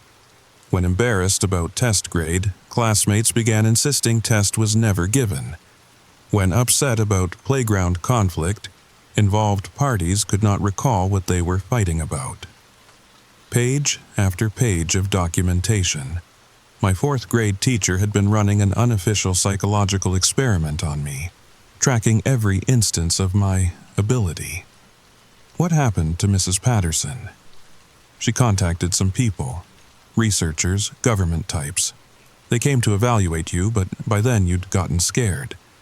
You went into full defensive mode and Emma's voice trailed off. And what? You erased yourself, not just from their memories, from everyone's. Teachers, classmates, even mom and dad. For almost a week, you were a ghost. You'd walk into rooms, and people would look right through you. You'd speak, and no one would hear you. The horror of it washed over me. A 9-year-old child so terrified of being studied like a lab rat that he made himself invisible to the entire world. How did I come back? You almost didn't. You were fading from reality itself. Emma reached across the table and grabbed my hands. I was the only one who remembered you, because I was out of state at college during the worst of it. When I came home for Christmas and everyone acted like I was an only child, I knew something was wrong. She pulled out one final document, this one with an official government seal that wasn't blacked out. I contacted the same researchers Mrs. Patterson had reached out to. They had a protocol for situations like yours, a way to suppress the ability permanently, but at a cost. You had to agree to let them erase the traumatic memories that triggered your power, which meant erasing most of your childhood. I stared at the consent form, signed in my own 9-year-old handwriting. A waiver allowing the government to perform selective memory modification to ensure I could live a normal life. But it's wearing off, Emma said quietly. The suppression was only meant to last until you were old enough to handle the truth. And now that you're remembering, your ability might be coming back too. As if summoned by her words, I suddenly felt it. A strange tingling in the back of my mind, like a door slowly creaking open. And with it came a terrible realization. Emma's memories of all this, they felt different somehow, sharper, more detailed than they should be after 15 years, because I was the one putting them there. Emma, when did you really find out about all this? The question hung in the air between us like smoke. My sister's face went through a series of micro-expressions. Confusion, recognition, then something that looked almost like relief. 3 days ago, she whispered. When you started remembering, I started remembering too. Everything I just told you. It all came flooding back at once, like someone was downloading files directly into my brain. The implications hit me like a freight train. If my memories were returning, and if that was triggering other people to remember, then my ability wasn't just coming back. It was already back, and it was stronger than ever. The phone calls you made, I said, pieces clicking into place. Mrs. Chen at the school, all those old friends and teachers. I wasn't just asking them to remember, I was making them remember. Emma nodded. And every time you try to recover more of your past, you're essentially performing mass hypnosis on everyone who was there. You're rewriting their reality to match your need for answers. I stood up from the table, pacing to the window. Outside, Oakland looked normal. People walking dogs, kids riding bikes, the mundane beauty of ordinary life. But I could feel it now, the way my thoughts were reaching out, touching other minds like fingers skimming the surface of water. "There's something else," Emma said behind me. "The reason they couldn't permanently erase your ability, it's because it's not just telepathy. You're not reading minds or implanting memories. You're actually changing the past." I turned back to her. "That's impossible." "Is it? Think about those photo albums. The missing pictures weren't removed by hand. They never existed in the first place. When you changed people's memories of events, you changed the events themselves. Reality reshapes itself around your will." The room felt like it was tilting. If that was true, then everything I thought I knew about my childhood, about the nature of memory and reality itself, was wrong. "But there are limits," Emma continued. "Physical evidence that's too far removed from you remains unchanged. That's why there are still gaps in the photo albums, still empty spaces where your school picture should be. Reality tries to maintain consistency, but it can't always keep up with the changes you make." I thought about Mrs. Chen, how confused she'd looked when I asked about my name, how she'd said there were official documents instructing the school to erase records of certain students.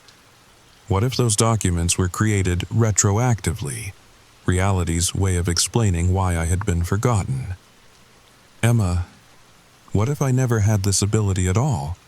What if I'm creating the entire story right now, making you remember things that never happened because I can't accept that my childhood was just ordinary?" She looked at me with something that might have been pity. "Then you're more powerful than anyone imagined, because you're not just changing the past. You're creating it." A new memory surfaced, crystal clear and terrifying in its mundane detail. I was 9 years old, sitting in a sterile room with fluorescent lights and beige walls. A woman in a lab coat was asking me questions while a man in a suit took notes. They wanted to know how I did it, how I made people forget. But I couldn't explain it because I didn't understand it myself. I just wanted things to be different. And then they were. "They're coming back," I said, suddenly, the knowledge appearing in my mind like it had always been there. "The researchers. They monitor for signs of ability resurgence. The phone calls I made, the people I contacted. It sent up red flags in whatever system they used to track people like me." Emma's face went pale. "How long do we have?" "I don't know. Maybe hours, maybe days. But they'll want to suppress the ability again. And this time they might not be so gentle about it." I could feel my power growing stronger by the minute, like a muscle that had been dormant for years suddenly remembering how to flex. The temptation to use it was overwhelming. I could make Emma forget this conversation, make her remember a normal childhood for me instead. I could reach out and touch the minds of the researchers who were coming, make them forget I existed entirely. I could erase myself so completely that I'd never have existed at all. "Don't," Emma said, reading the expression on my face. "Whatever you're thinking, don't. The world needs people like you, even if it doesn't understand you. People like me are dangerous. I could accidentally rewrite history, change things that shouldn't be changed. Or you could help people heal from trauma, help them forget pain that's destroying their lives, help them remember joy they've lost." Outside, a black SUV pulled up to the curb. 2 people in dark suits got out, checking devices that looked like tablets but moved too smoothly, displayed information too quickly to be normal technology. "They're here," I said. Emma grabbed my hand. You have a choice. You can let them take you, suppress your ability again, go back to living a normal life with a carefully edited past, or you can disappear. Use your power to erase yourself so completely that even they can't find you. Start over somewhere else, someone else. Live with the responsibility of what you can do. The researchers were walking up the front path now. I could feel their minds, focused and determined, but not cruel. They genuinely believed they were helping me, protecting the world from something too dangerous to exist freely. Maybe they were right. I closed my eyes and reached out with my ability, feeling the vast web of memories and possibilities spreading out around me like a spider's web made of thought and time. I could see the threads that connected me to everyone I'd ever met, every moment I'd ever changed, every reality I'd accidentally overwritten. And I realized I didn't want to be normal. I didn't want a carefully edited past or a safe, mundane future. I wanted to understand what I was, what I could do, and maybe learn to use it responsibly. The knock came at the front door. "Emma," I said, opening my eyes. "Do you trust me?" She nodded. "Then forget this conversation. Forget I was ever here. Remember only that you love your little brother wherever he might be."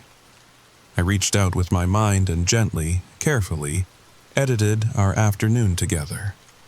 Emma would remember making lunch, reading a book, taking a nap. Nothing unusual, nothing that would interest the researchers. As her memories shifted, I felt my own connection to this place, to this identity, beginning to fade. I was unwriting myself from Emma's life, from this house, from Oakland itself. The researchers would find nothing here, no trace of the person they were looking for.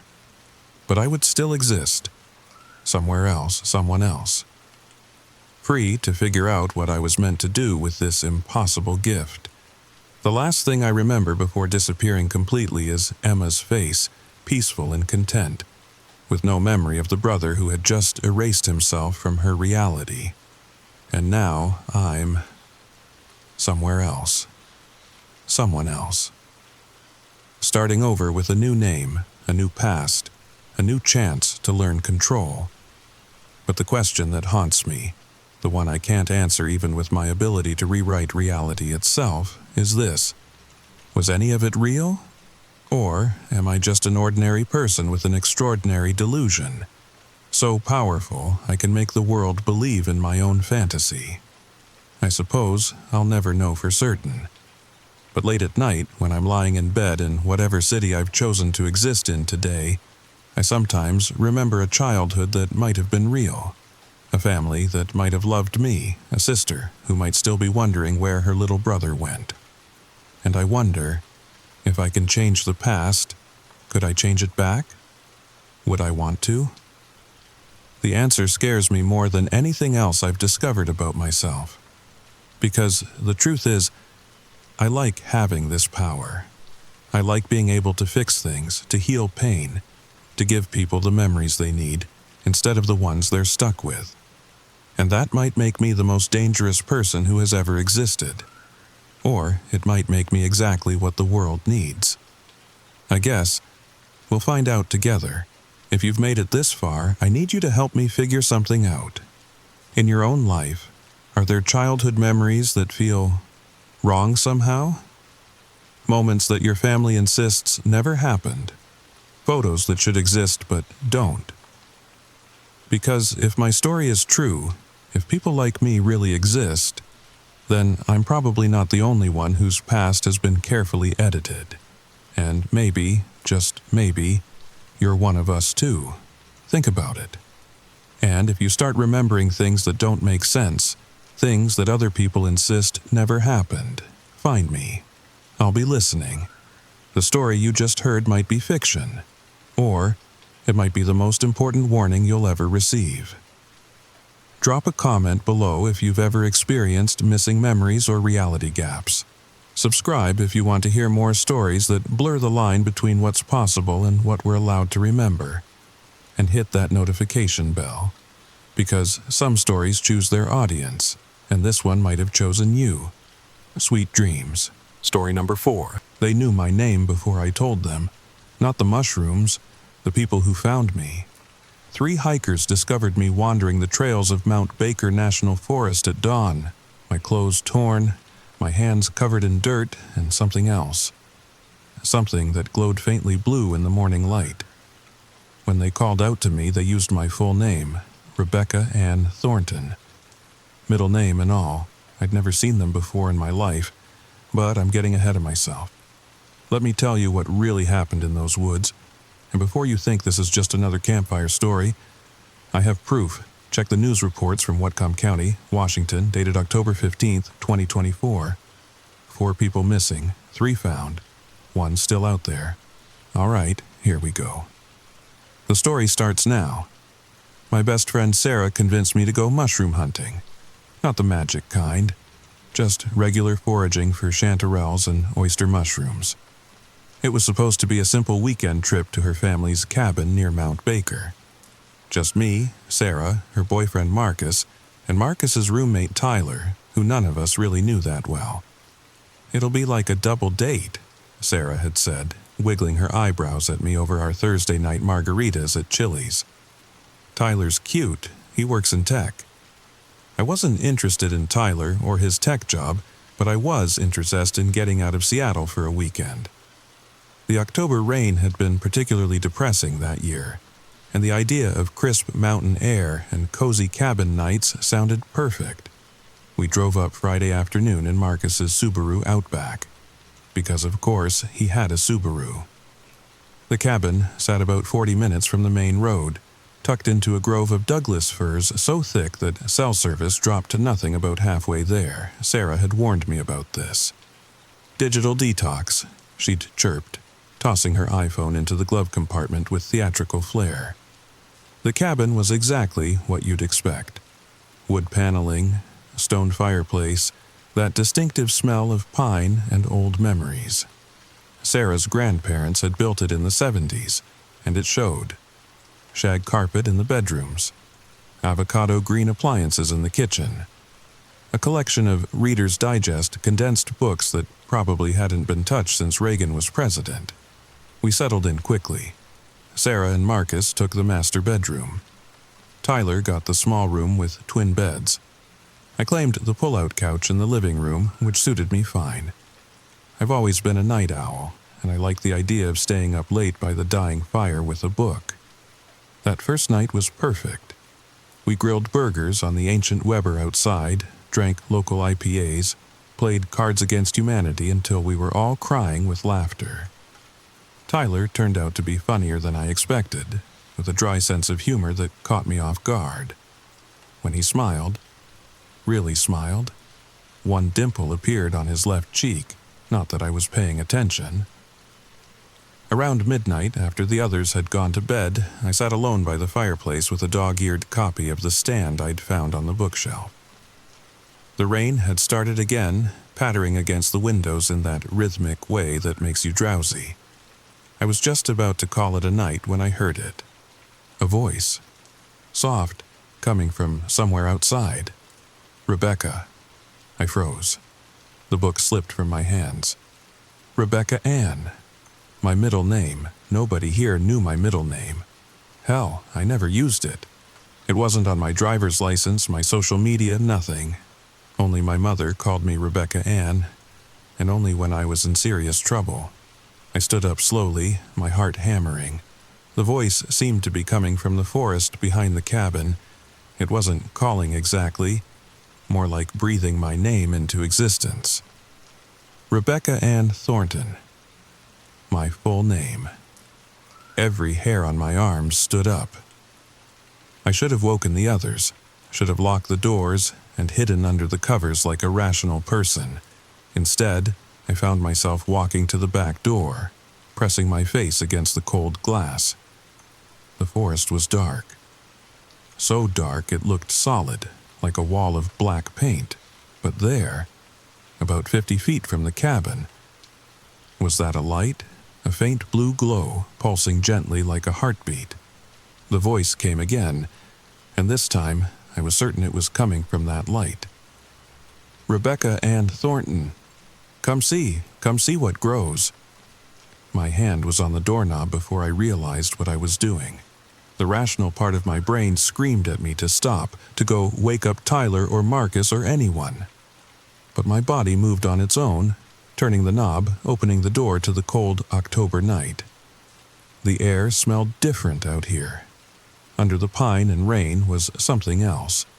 Something sweet and rotten at the same time, like overripe fruit mixed with copper pennies. I took one step outside, then another. My bare feet sank into the wet grass. "That's it, come see what knows your name."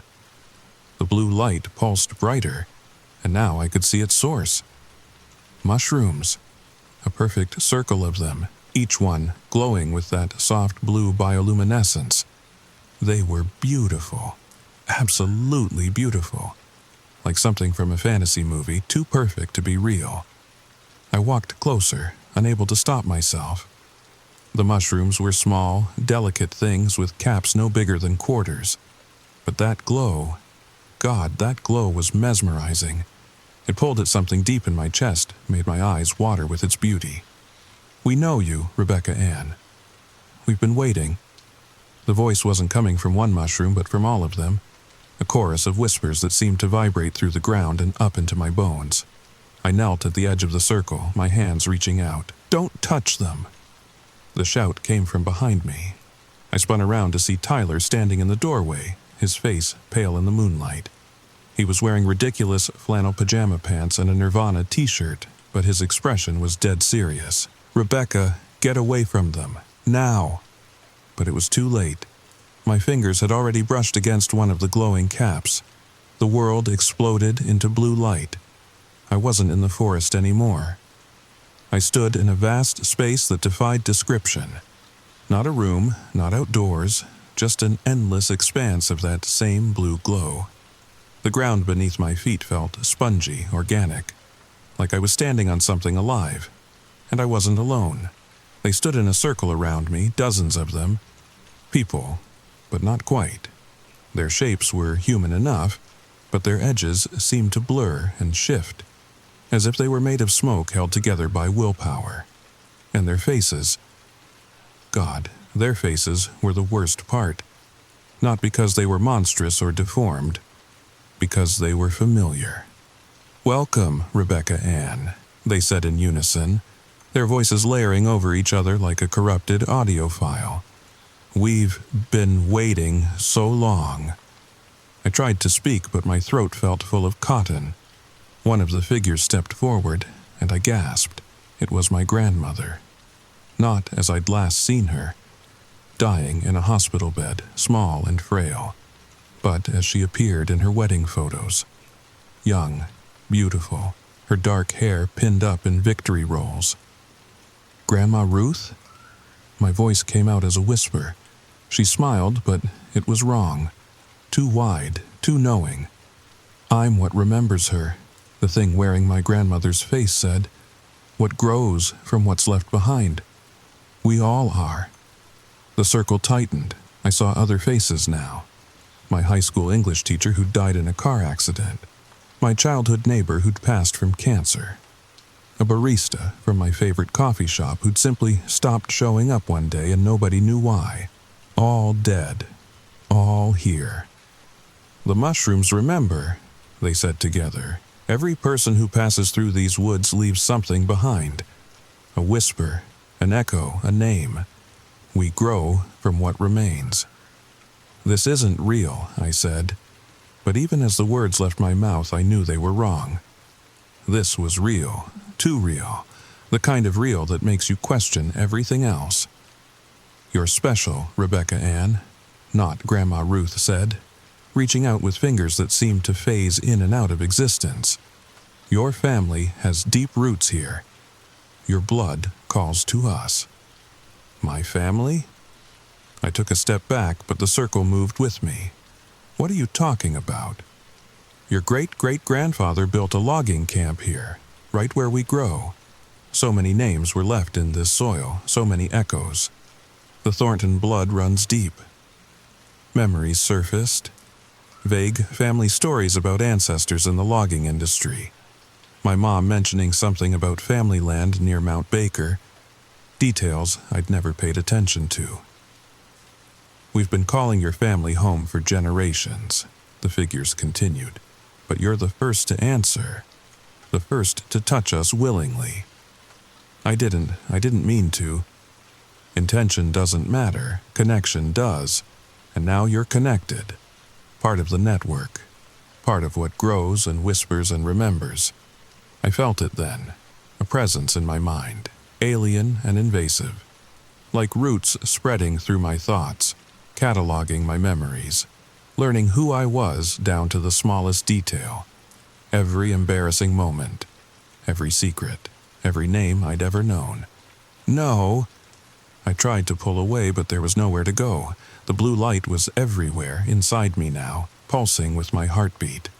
Don't fight it, not Grandma Ruth said gently. It's easier if you don't fight. Soon you'll understand. Soon you'll help us call others. Their names are already rising in your throat. She was right. I could feel them.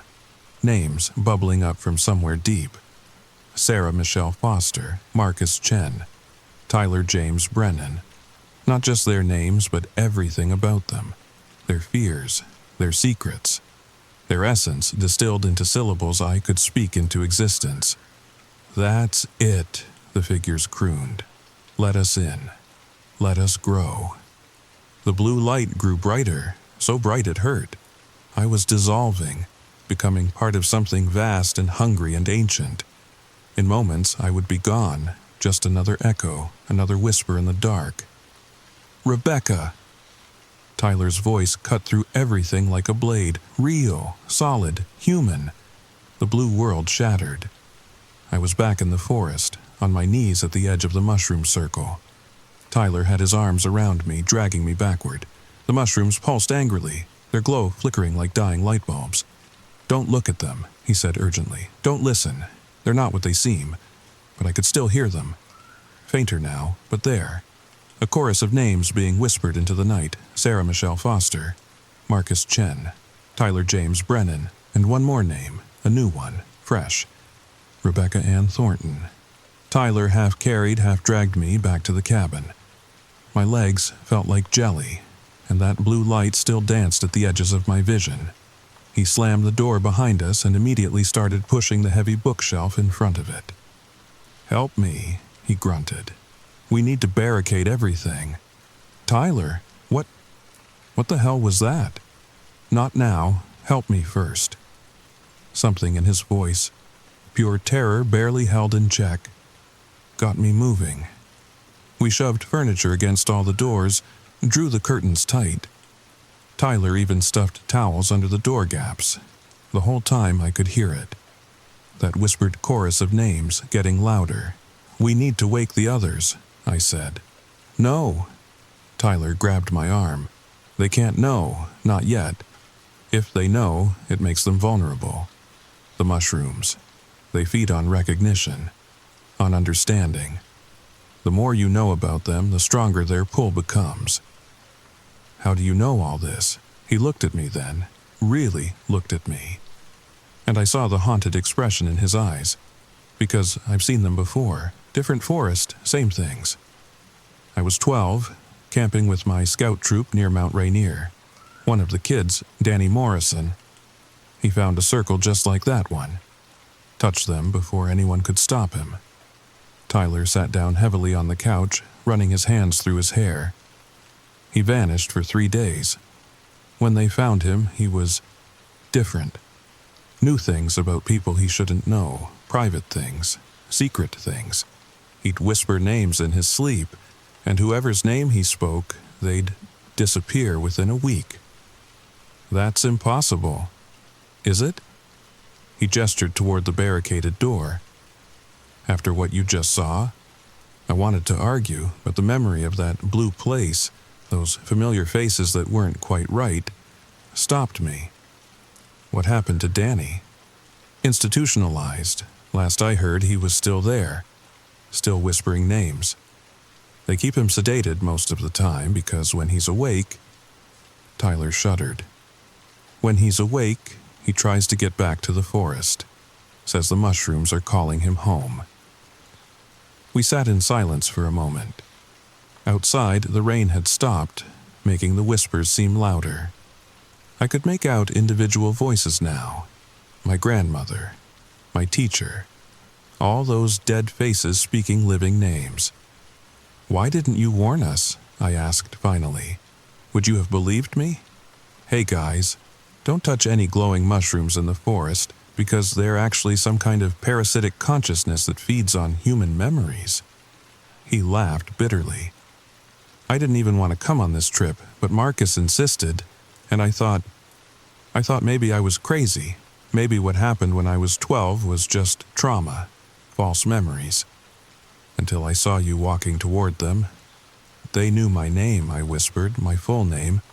Said my family had roots here." Tyler's face went even paler. "Family connection, that's bad, really bad. It means they've been waiting for you specifically, calling you home. Home to what?" Before he could answer, we heard footsteps upstairs. Slow, deliberate. Too heavy to be Sarah, too light to be Marcus. "Did someone else come with us?" I asked, though I already knew the answer. Tyler shook his head, his eyes fixed on the ceiling. The footsteps moved across the floor above us, stopping directly overhead. Then, in a voice that was almost but not quite human, we heard, "Tyler James Brennan. We know your name too. We remember what you tried to forget." The light bulb above us exploded in a shower of sparks and blue light. In the darkness, Tyler grabbed my hand. His palm was slick with sweat, trembling slightly.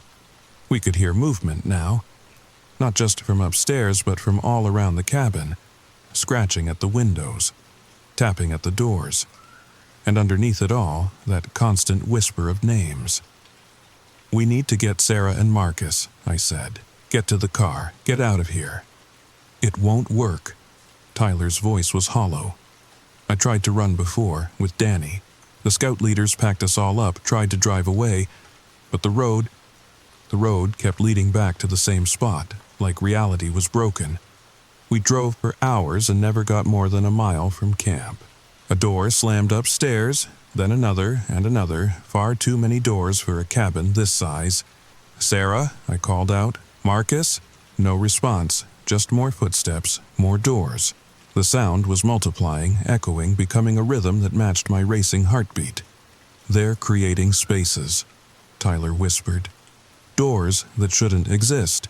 Rooms that weren't there before. The mushrooms, they don't just feed on memories, they use them, reshape reality based on what they've absorbed.' As if to prove his point, I noticed a door in the wall beside us. A door that definitely hadn't been there 5 minutes ago. It was painted avocado green to match the kitchen appliances, but something about it was wrong. The dimensions were off. Too tall, too narrow. And the doorknob. The doorknob was pulsing with blue light. "Don't," Tyler warned, but I was already reaching for it. I had to know, had to see. The knob was warm under my fingers, almost alive. I turned it slowly, and the door swung open to reveal my childhood bedroom, perfect in every detail. The unicorn wallpaper I'd picked out when I was 7, the canopy bed with its pink ruffles, even my collection of Beanie Babies arranged just how I'd left them. But the window, instead of showing my old backyard, the window looked out onto that same dark forest. And in the distance, getting closer, was a spreading blue glow. "Close it!" Tyler yanked me back, slamming the door. But when I looked again, there were 2 doors now. Then 3. Then 5. All slightly different. All wrong. "We're losing," he said. "They're rewriting the cabin. Soon there won't be anywhere left that's real." That's when we heard Sarah scream. Not a normal scream. This was primal, terrified, the kind of sound that makes your DNA remember why we used to huddle around fires at night. It came from everywhere and nowhere, echoing through doors that shouldn't exist. "Sarah!" I ran for the stairs, Tyler right behind me. But the stairs weren't right anymore. They went up and up and up, far higher than the cabin should allow. At each landing was another door. Behind each door was another scream. Sarah's. Marcus's. Voices I didn't recognize. We climbed until my legs burned until the air felt thin. Finally, we reached a landing that looked familiar. The hallway to the bedrooms.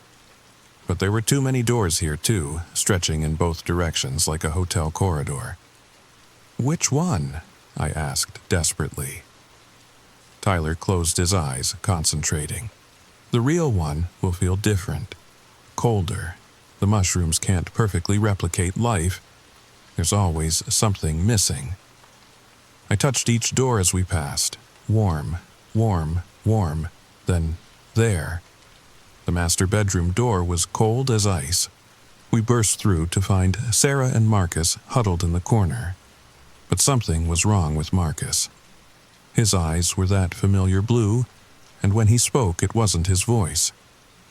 "She fought so hard," the thing wearing Marcus's face said, "but we know her name now. Sarah Michelle Foster, born June 3rd, 1998. Afraid of spiders, allergic to shellfish. First kiss was with Tommy Chen behind the gymnasium in 8th grade. "Stop it," Sarah sobbed. "Marcus, please." "Marcus is learning," not Marcus continued. "Learning what we are, what we've always been. The forest remembers everything, Sarah. Every person who died here, every name spoken in these woods. We grow from death, but we hunger for life." He took a step toward us, and I saw the blue spreading under his skin like veins. "Don't let him touch you," Tyler warned. "Once they're inside someone fully, that person becomes a conduit. They can pull you into the network through physical contact. How do we stop them?" I demanded. "I don't know. I've been running from them for 15 years, avoiding forests, staying in cities. But they called me here anyway, through Marcus. He kept talking about this trip, this cabin, like it was his idea. But it wasn't, was it?" Tyler glared at Not Marcus. "You've been planning this." Not Marcus smiled with too many teeth. "The network grows, city by city, person by person. Soon we won't need the forests. Soon we'll be everywhere, in every shadow, behind every door, whispering every name." That's when I remembered something. A detail from those family stories. My great-great-grandfather's logging camp. How it had burned down. How he'd barely escaped with his life. "Fire," I said. "They're fungi. They burn." Tyler's eyes widened with understanding. We had the same thought at the same time. The stone fireplace downstairs, the pile of old newspapers, the ancient can of lighter fluid in the garage. "Sarah," I said urgently, "we need to go, now." But she was still staring at Marcus, tears streaming down her face. "I can't leave him. That's not him anymore." "You don't understand," she whispered. "I can hear him, the real him.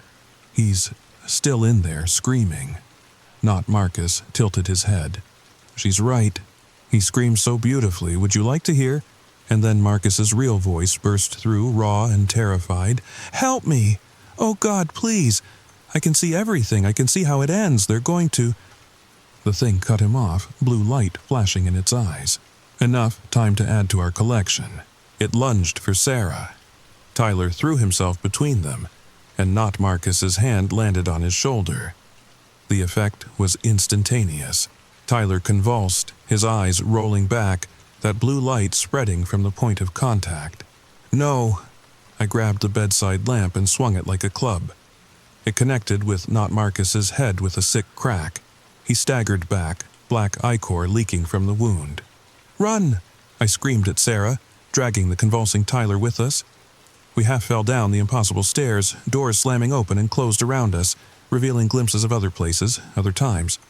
I saw my office in Seattle, Sarah's childhood home, a logging camp from a century ago where men in suspenders ran from spreading blue fire. Finally, we crashed into the living room. The furniture we'd used as barricades had been rearranged into a perfect circle. In the center, growing through the floorboards, was a cluster of those glowing mushrooms. "They're inside," Sarah gasped. "They've been inside all along." Tyler's convulsions were getting worse. I could see the blue spreading under his skin, racing toward his heart. Behind us, footsteps on the stairs. Not just one set now, dozens. All those doors opening, all those echoes walking free. I made a decision. "Get Tyler to the car," I told Sarah. "Try to drive. Even if the road loops back, keep trying." "What about you?" I looked at the mushrooms growing through the floor, at the lighter fluid in the garage, at the spreading blue glow that was coming from everywhere now. "I have roots here," I said. "Family connection. Maybe that means something. Maybe I can stop this." "Rebecca, no. Go!" She dragged Tyler out the front door. I heard the car engine start, tires squealing on gravel. Then I was alone with the whispers and the glowing circles and the sound of impossible footsteps getting closer.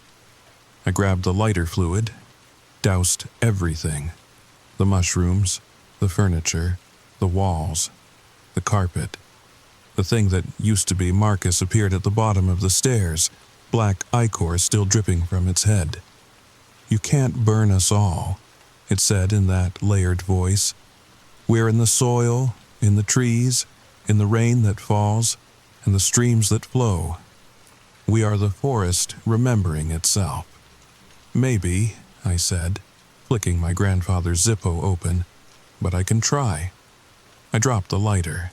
The world exploded into orange and blue, two different fires fighting for dominance. I ran, crashing through the back door into the forest. Behind me, the cabin burned with colors that shouldn't exist. But the mushroom circles were everywhere, hundreds of them, thousands. A fairy ring the size of the entire forest, all pulsing in unison. And from each one, figures were rising. Echoes, memories, the dead walking in borrowed flesh.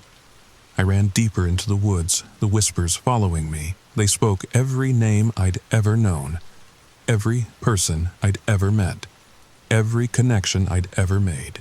And with each name, I felt myself getting lighter, emptier, like they were stealing pieces of who I was.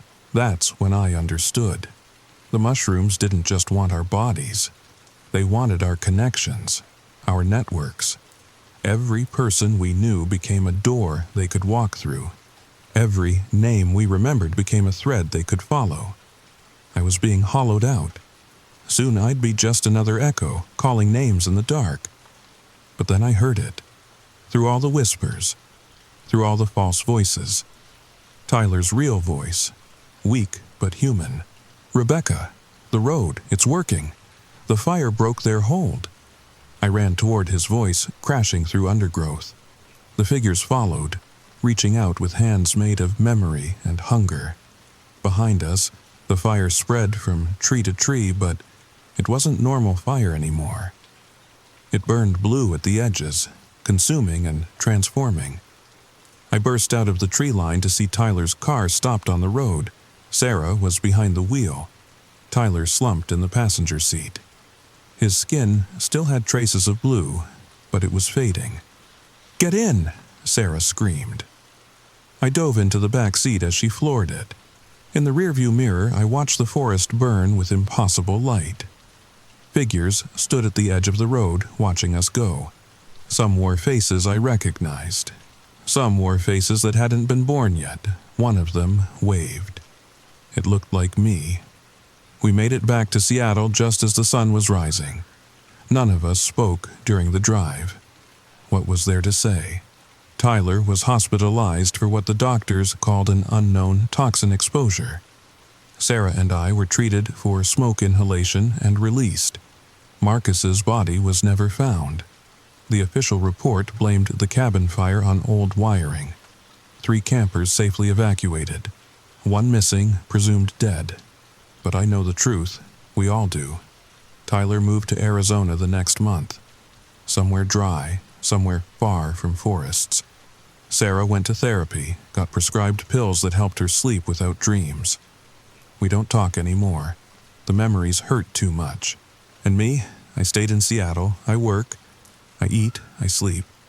I pretend everything is normal, but sometimes on rainy nights I hear them, the whispers, growing stronger. They know my name, you see, my full name. And names have power. Last week I found a mushroom growing in my shower. Small, pale, not glowing yet, but it whispered. And I recognized the voice. It was mine. So, that's my story, every word of it true. And if you don't believe me, well, I don't blame you. I wouldn't have believed it either, not before. But let me ask you something. Have you ever walked in a forest and felt like you were being watched? Ever heard your name on the wind when no one was there to speak it? Ever noticed how some missing persons cases just stop being investigated? The mushrooms are spreading, city by city, person by person. They know our names now, all of our names. And they're so very patient. Sweet dreams. Oh, and one more thing. If you're listening to this late at night, if you're alone in the dark, you might want to check your bathroom. Check the corners where it's damp. Check behind the toilet where no one ever looks. Because I bet, just maybe, you'll find something growing there. Something that glows. Something that whispers. Something that already knows your name.